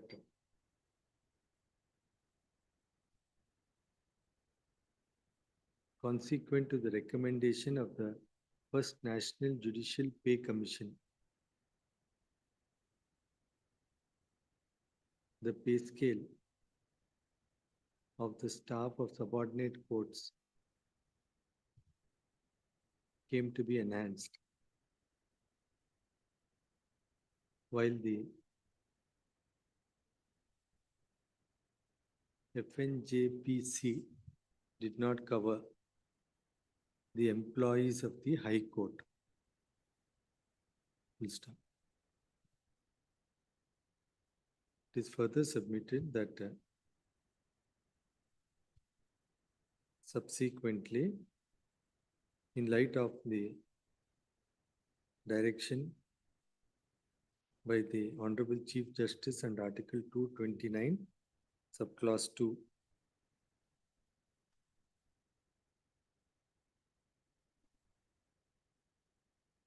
and despite such direction, as there was no revision in pay scales, matter finally culminated in legal proceedings and eventually has led to fixation of revised pay scale to the employees of the High Court of Karnataka. Next.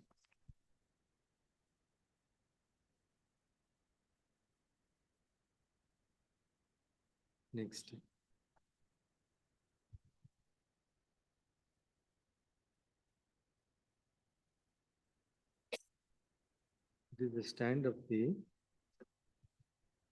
petitioners that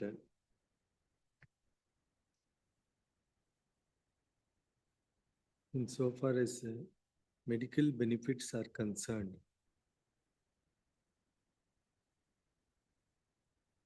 the employees of the High Court are governed under the Karnataka government servants within bracket medical attendance close bracket rules 1963.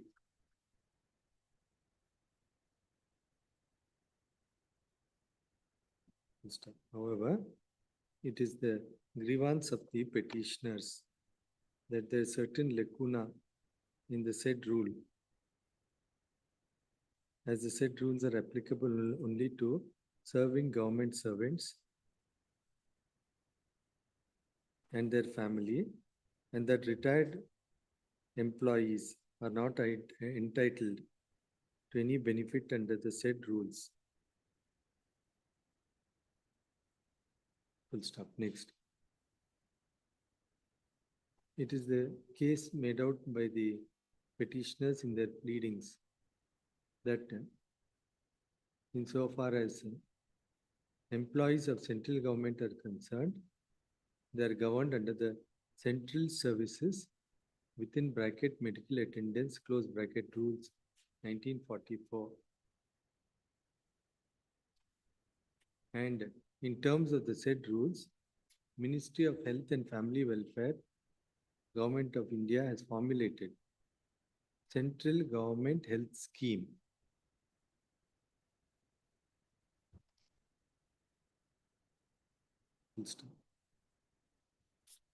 It is the case of the petitioner that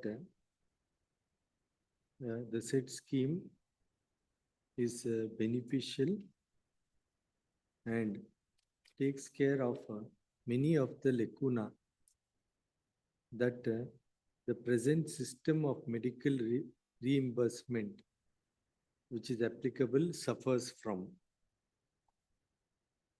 Full stop. Next. The petitioner submits that a representation was made at annexure K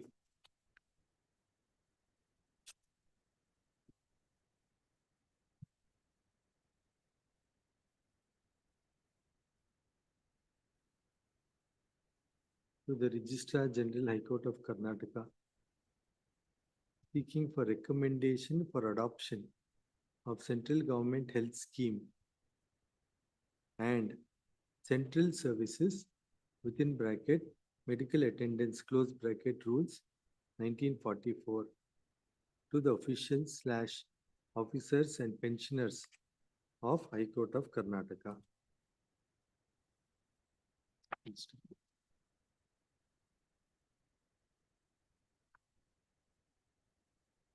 It is the case of the petitioners that despite correspondences by the Honorable Chief Justice, state government has failed to take any action regarding such representation, regarding the communication made by the Honorable Chief Justice in terms of Article 229, Subclause 2 of the Constitution of India.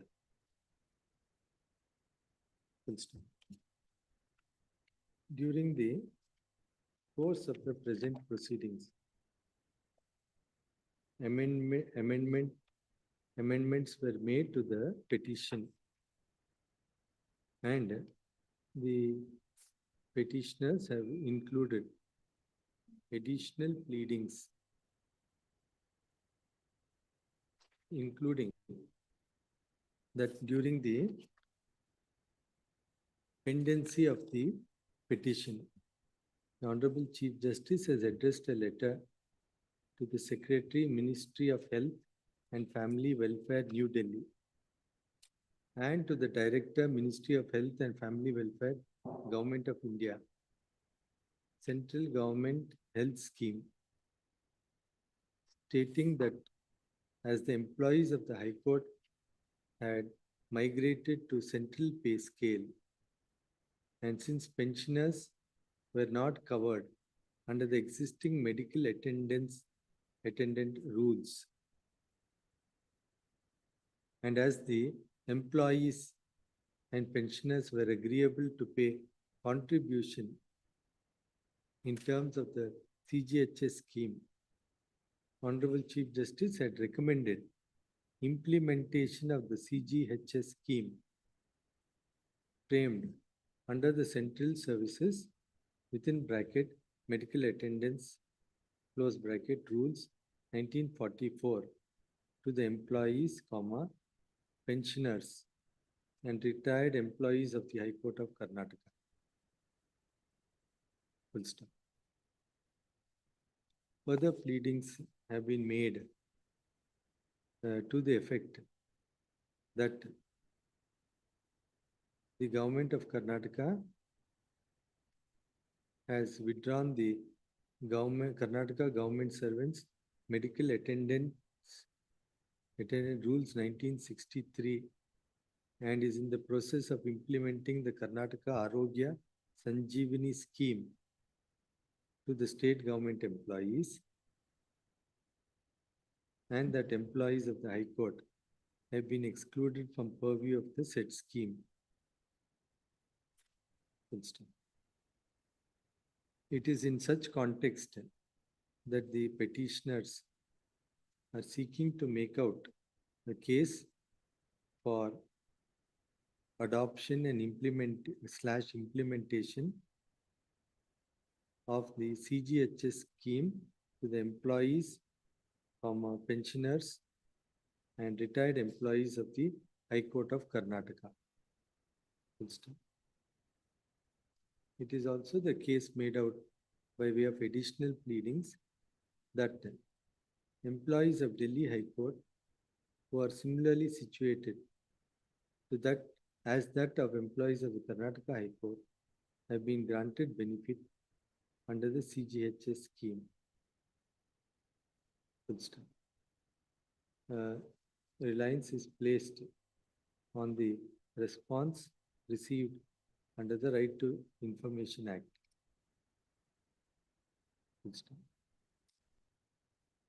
Accordingly, the petitioners have sought for appropriate direction. The respondents have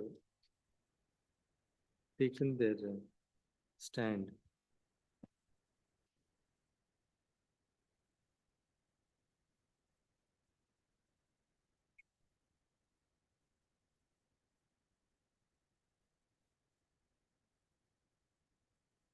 The central government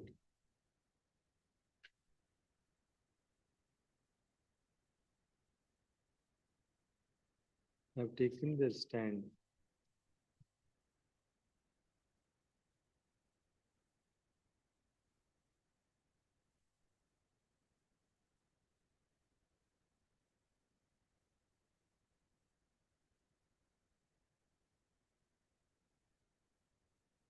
as also reflected in the counter affidavit filed to the IA for amendment.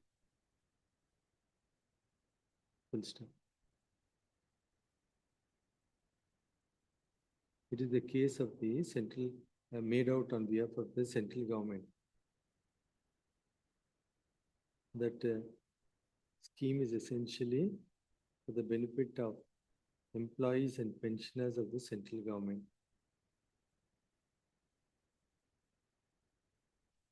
Full stop. And further, full stop. Yeah, it is also their stand that the healthcare facilities of the High Court are to be governed under the respective state government schemes,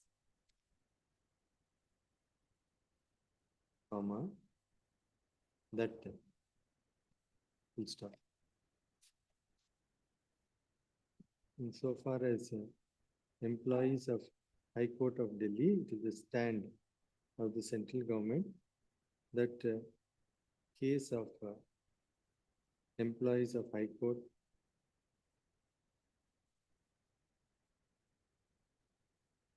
having been extended benefit and facilities under the CGHS is only as a special case.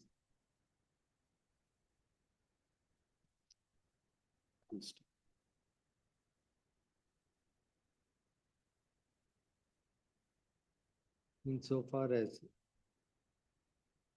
the stand of the state government is concerned, the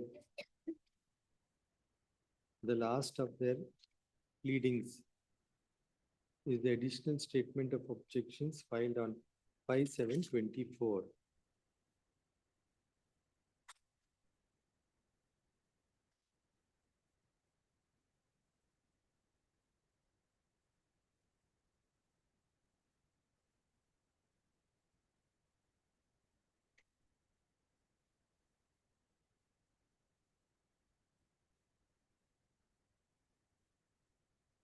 In the Bureau.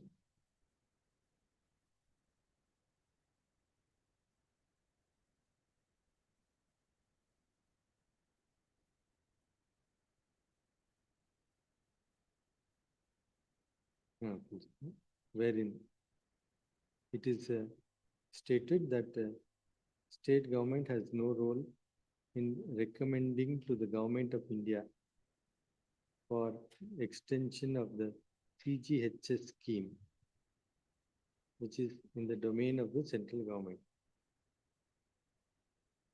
It is a further submission that High Court employees have been excluded from KASS in caps in terms of provisions of the Karnataka Civil Service Act 1978.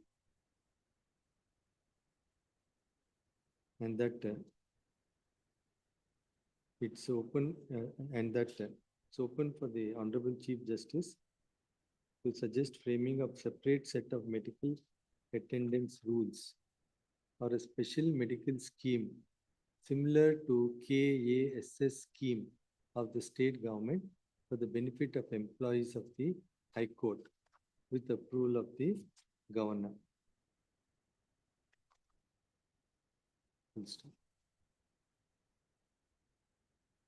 Heard all sides. No, full stop. Next. The High Court of Karnataka was subsequently added as an additional respondent and was asked to make their stand in writing, and accordingly submissions have been made on behalf of the respondent number 5 filed on 25/1/2025. They said the written submissions would reveal the stand of the employer, and it is asserted that the prevailing Karnataka government servants within bracket medical attendance close bracket rules relating to medical treatment and reimbursement are not beneficial to employees of the Honorable High Court. It is submitted that major hospitals are not brought within the purview of the said rules.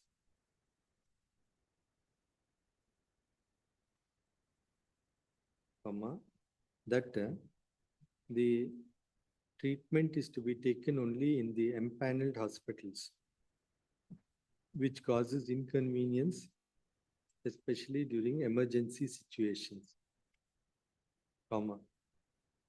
That claims in respect of treatment under many of the circumstances, including during emergency procedures in non-empaneled hospitals, are rejected on the sole ground that the treatment was not obtained in empaneled hospitals. Full stop. The various other shortcomings are detailed at para 2, which are as follows. Para 2 extract. Now, as of now, it is that state scheme that they are taking benefit of as of now. Isn't it? No, we have been excluded from that, Manoj. Now, as of now, that medical attendance rules, now they're making new scheme, but as of now, That's the medical attendance rules, my lords, but they don't cover, I'm told it is replaced by the other rules, my lords. As of now, the medical attendance rules is not there. It will be replaced, my lords, by another rules, my lords. yes, That Karnataka Arogya Sanjeevani scheme. Arogya Sanjeevani scheme. yes. Next. So as of now, they are not getting any reimbursement, is it? Or it's limited. If I'm correct, no, my lords, they're not getting anything. Yes. Next. It is the stand of the employer. That is the High Court.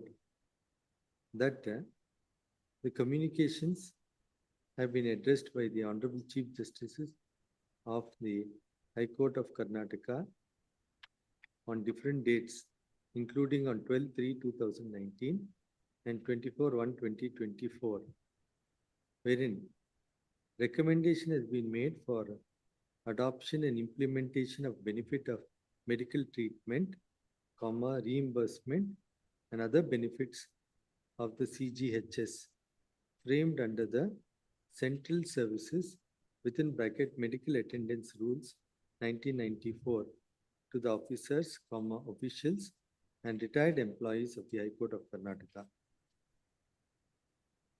Considering that there is no additional financial burden either upon the state government or central government.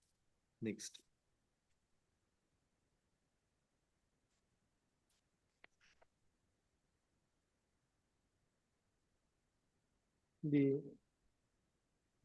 All sides were heard on various dates as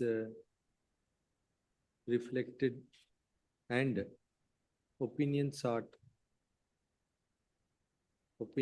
stand sought from the central government as well as state government, as is reflected from the orders passed during the pendency of the present proceedings.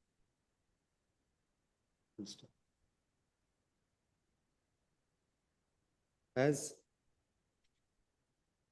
till recent times, the reimbursement was under the Karnataka government servants medical attendance rules. The employer High Court is of the clear view that the said rules are deficient in many aspects. That apart, as noticed from the pleadings filed on behalf of the state, that in place of the Karnataka government servants medical attendance rules, the state government is evolving a new scheme, namely the Karnataka Arogya Sanjeevani scheme within bracket KASS, which is a part of the medical rules.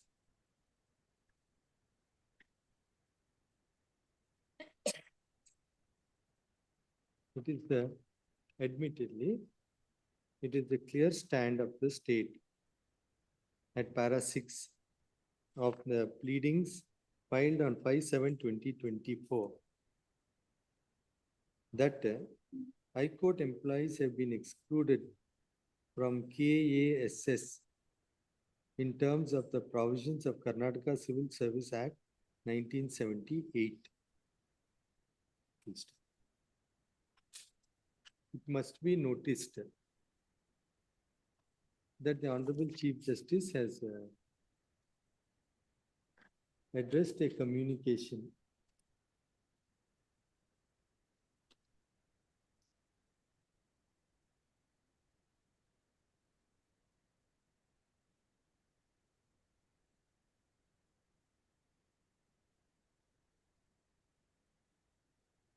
on 24/1/24. On 24th of January 24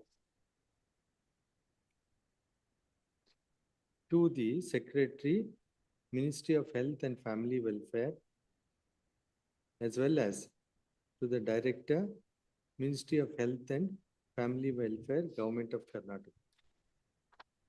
Full stop.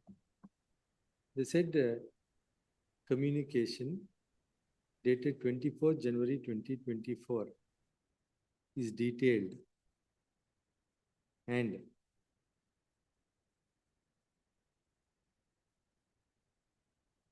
the Honorable Chief Justice, speaking on behalf of the High Court, as asserting the view of the employer, has specifically stated that the reimbursement scheme in force was not beneficial to all employees of the High Court, as major hospitals are not brought under the purview of the medical attendance rules, comma, that employees are required to take treatment only in empaneled hospitals, which causes inconvenience during medical exigencies. Full stop. Next.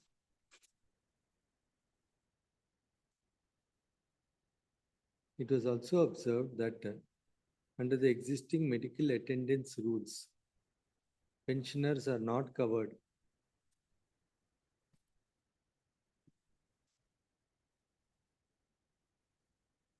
full stop. It was the view of the Honorable Chief Justice, taking note of the willingness of the employees and pensioners as being agreeable to pay contributions in terms of the central government health scheme, that it would be appropriate for the central government to extend such scheme to employees,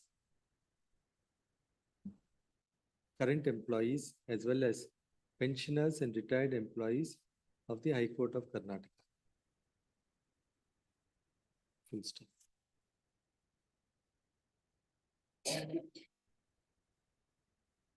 Specifically, the Honorable Chief Justice notices the stand of the state as narrated above to exclude the state government employees from the cover of the Karnataka Arogya Sanjeevani scheme.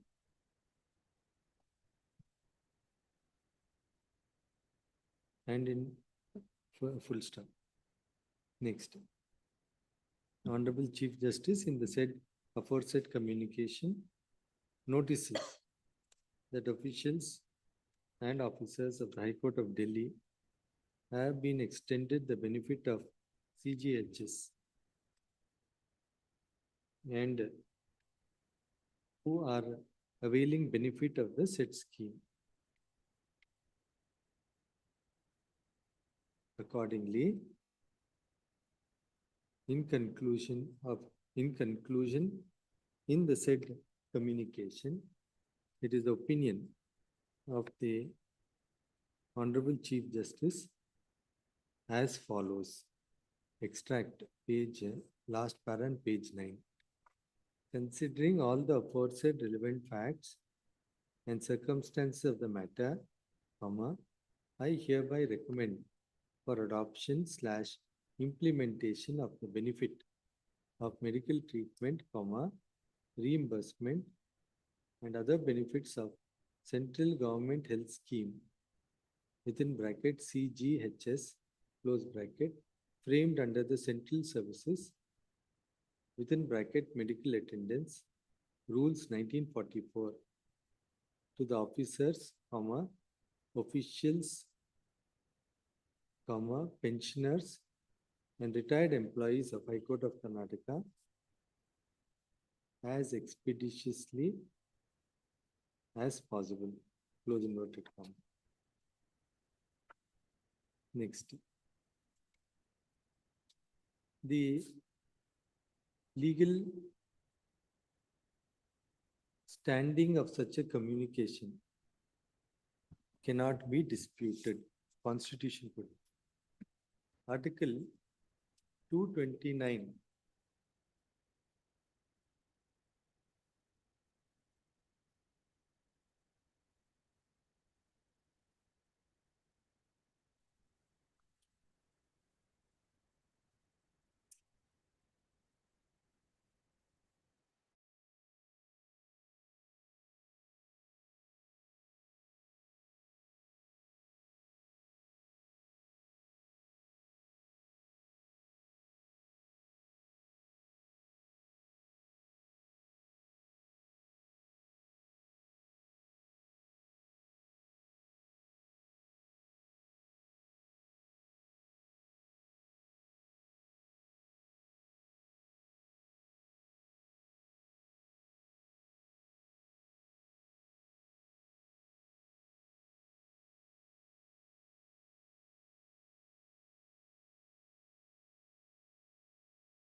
Disconnect ಆಯ್ತು ಅನ್ಸುತ್ತೆ.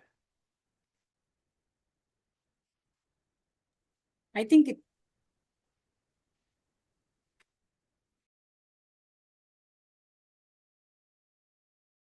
order, but you'll have to verify whether as on date there is nothing or still there is something.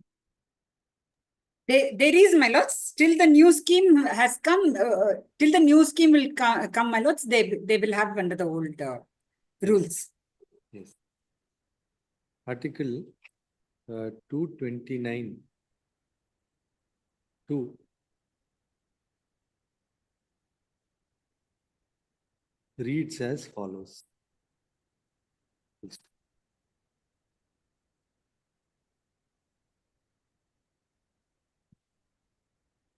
In light of Article 229(2),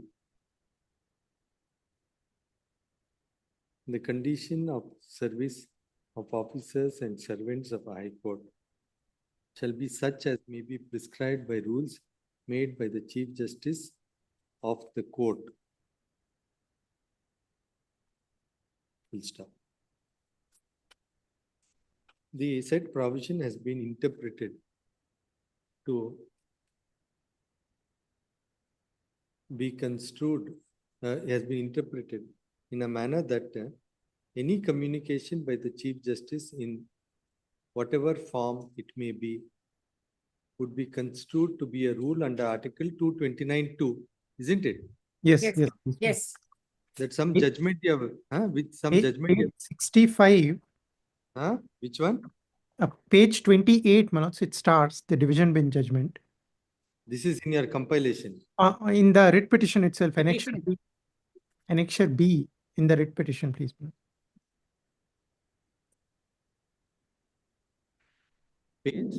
Page 28, it starts at page 65.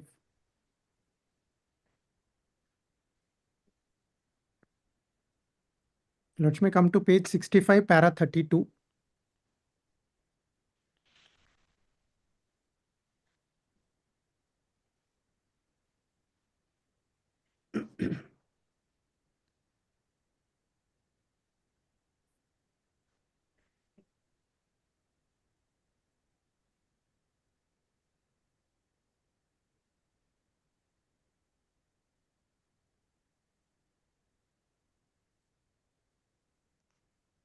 Now, this observation is made to be placed before the cabinet. Yes, What? because Manoj, 229(2) says, my lords, it will be proviso says requires approval of the governor because it was relating to fixation of the pay. Now you're saying it may not be required or what? But now for this, it is not required would be our Because submission. It won't be Because it has required, no my lords. There is no financial implication on the financial state government, my lords, Yes, yes, or the central government. yes, It's almost like a private insurance, my lords. yes. Our employees will be paying for the insurance. ಏನ್ ಬರ್ತಿದ್ದೀರಾ?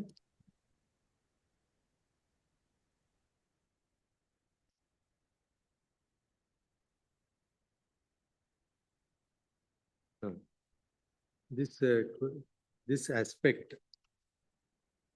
has been considered by a division bench of this court in writ appeal 4411 of 2011, which subsequently has attained finality, isn't it? Yes, yes, that order is at page 67 of the Honorable Supreme Court. Which subsequently has attained finality. In light of the said order having been affirmed by the apex court while dismissing the civil appeals 5914-5915 of 2012, copy of which is enclosed at annexure C. Full stop. The court, the division bench had construed the contents of a letter by the Honorable Chief Justice dated 16/10/2004 to be rules framed pursuant to Article 229, subclause 2 of the Constitution. Full stop.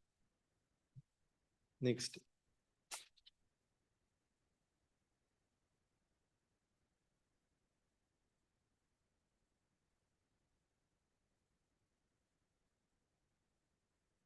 It is the case, it is the submission of learned counsel Vidyulata that observations of the division bench relating to subsequent procedures to be followed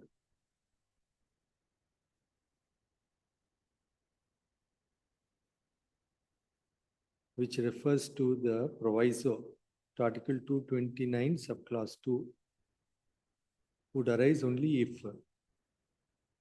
there is financial implications and the same may not arise in this case, and that the direction of the Honorable Chief Justice by itself would be sufficient. While we note the said submission, we would leave it at that in light of the directions made in the operative portion of the order. Next. It is to be noticed that the relief sought for is issuance of appropriate directions to the central government. In light of the communication by the Honorable Chief Justice addressed to dated 24/1/24, addressed to the central government. What now remains is passing of appropriate directions. Next. Insofar as the contention of the central government regarding inapplicability of CGHS to the employees of the High Court of Karnataka, what must be noticed is the stand of the central government that the case of Delhi High Court employees was a special case. And stuff.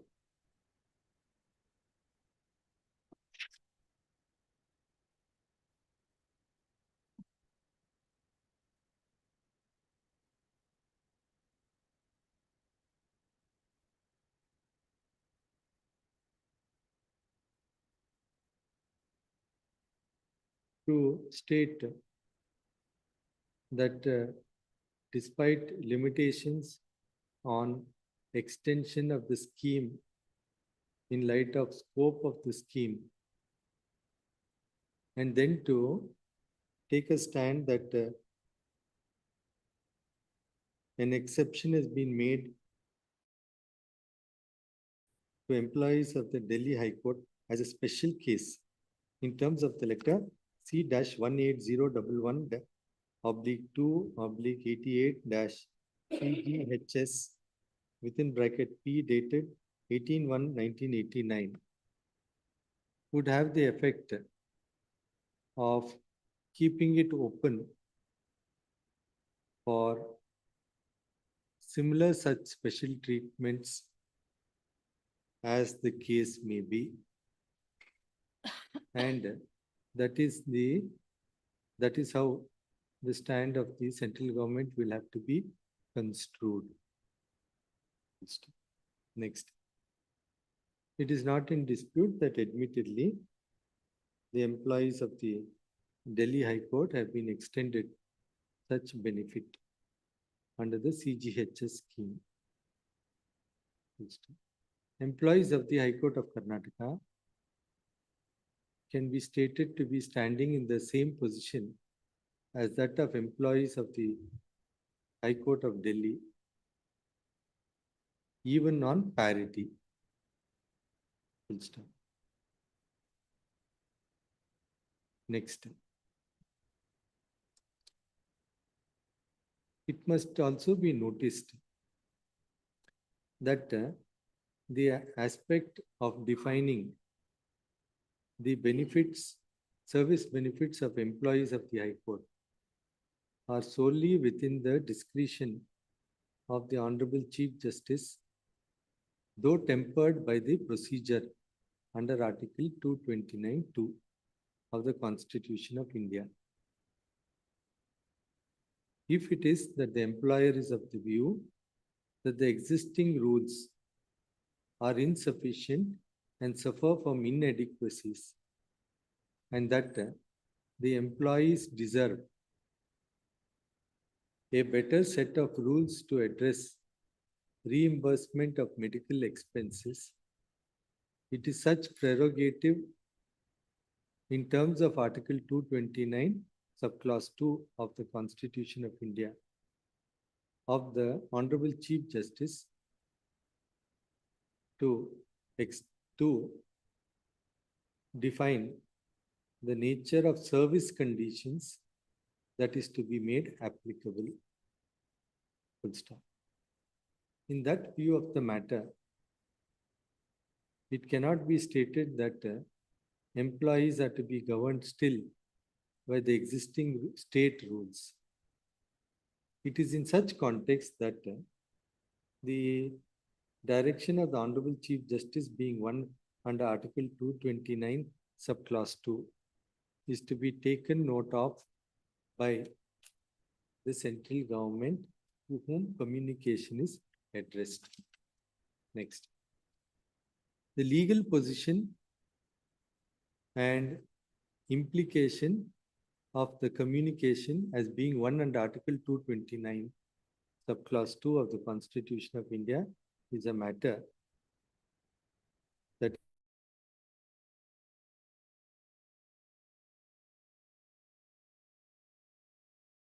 is a legal position and effect. Accordingly, the following order. 1. Now, central government respondent numbers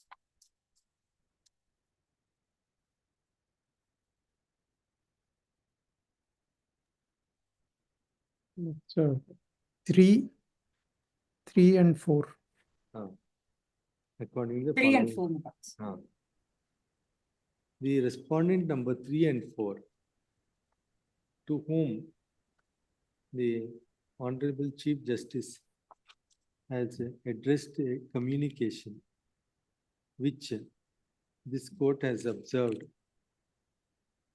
that the communication of the Honorable Chief Justice dated 24/1/2024 to be a communication under Article 229(2) to take note of the same in light of its contents. Full stop. The formal aspect of extending the scheme would require certain notifications to be passed, which the central government is to examine and take appropriate steps.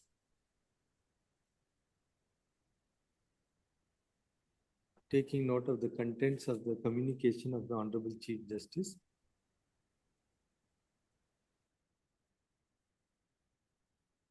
Next, a decision as regards extending applicability, including extension of scheme by passing of appropriate notification.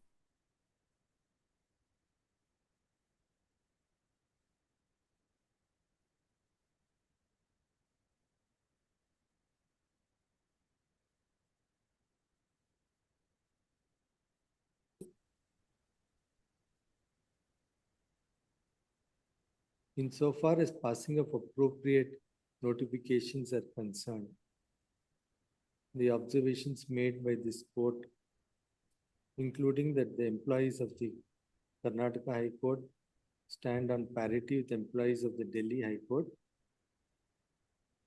and other observations made above are required to be taken note of and may not be revisited by the central government.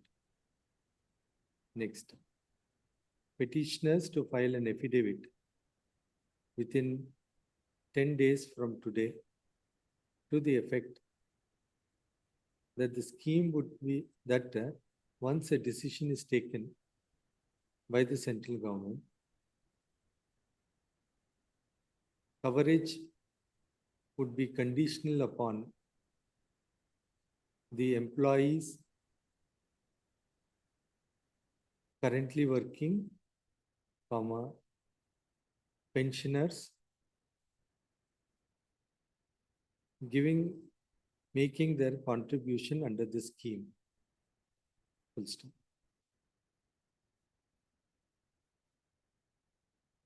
Such undertaking is necessary as any action which may have financial implication upon the central government would require other formalities to be completed, to be adhered to. Next, while taking steps in implementing the direction of the Honorable Chief Justice, any other procedural requirement to be completed in terms of 229(2) is a matter for the Registrar General High Court of Karnataka to take note of as may be necessary. Next, in the process of the central government taking note of the communication of the Chief Justice dated 24/1/24,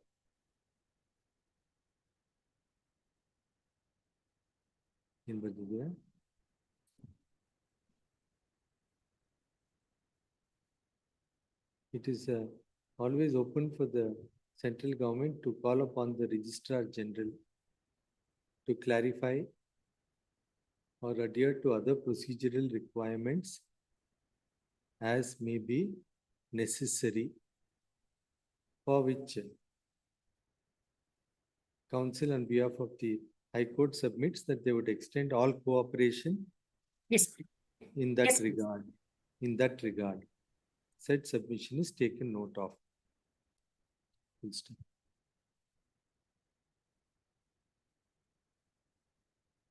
Till such time, needless to state, the existing arrangement of reimbursement would continue. Next. It is also made clear that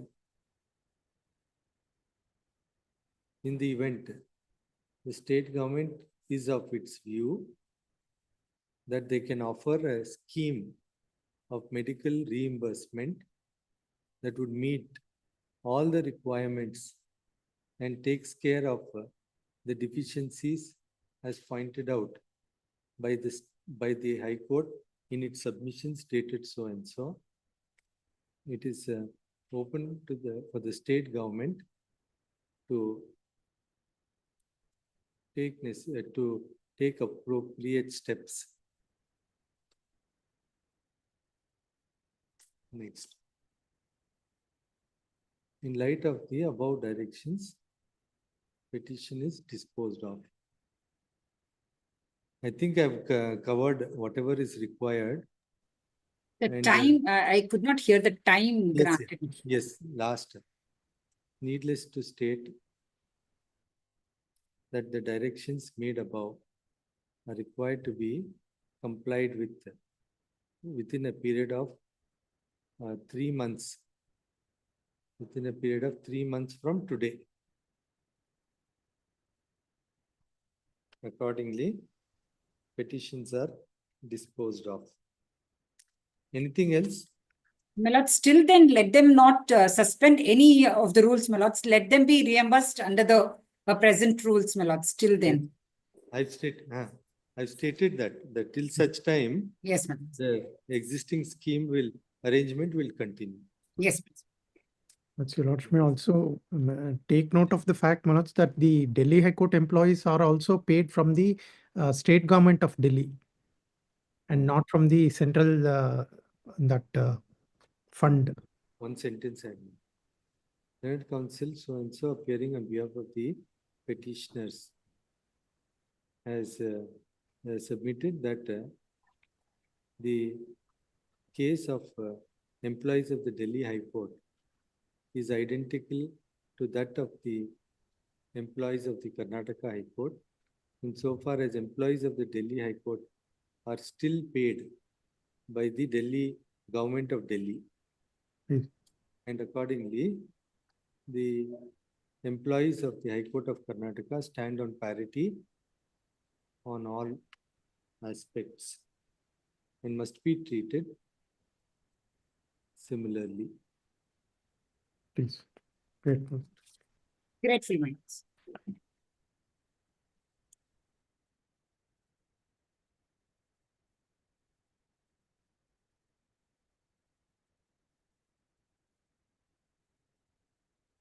Now you will have to pursue the central government petition. Yes, please, my lords. Yes, So we have given, we have made the element of discretion rather very inconsequential in light of the observations made. Yes. But then you will have to follow it up with the central government to see how they implement. Yes. We'll do that. Yes. Grateful for your lordship's indulgence. Right. Place on record the appreciation to the assistance by so and so on behalf of the petitioners, Learned Senior Counsel Shri Uday Holla, who appeared on various occasions as well, Shri Shanti Bhushan, DSG, whose assistance during the course of the proceedings was taken note, and Ms. B.V. Vidyulata for espousing the stand of the employers clearly.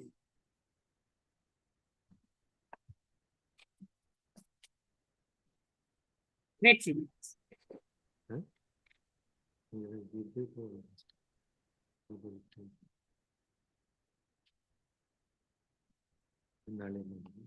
Repeat. We'll have it tomorrow, madam. We'll repeat it tomorrow.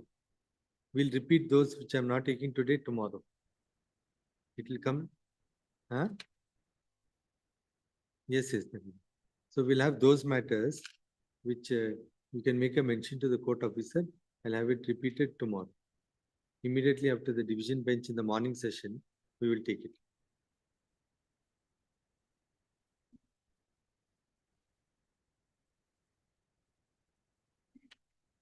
Yes. Yes. Huh? I think wherever interim orders are there, it stands extended. That will be.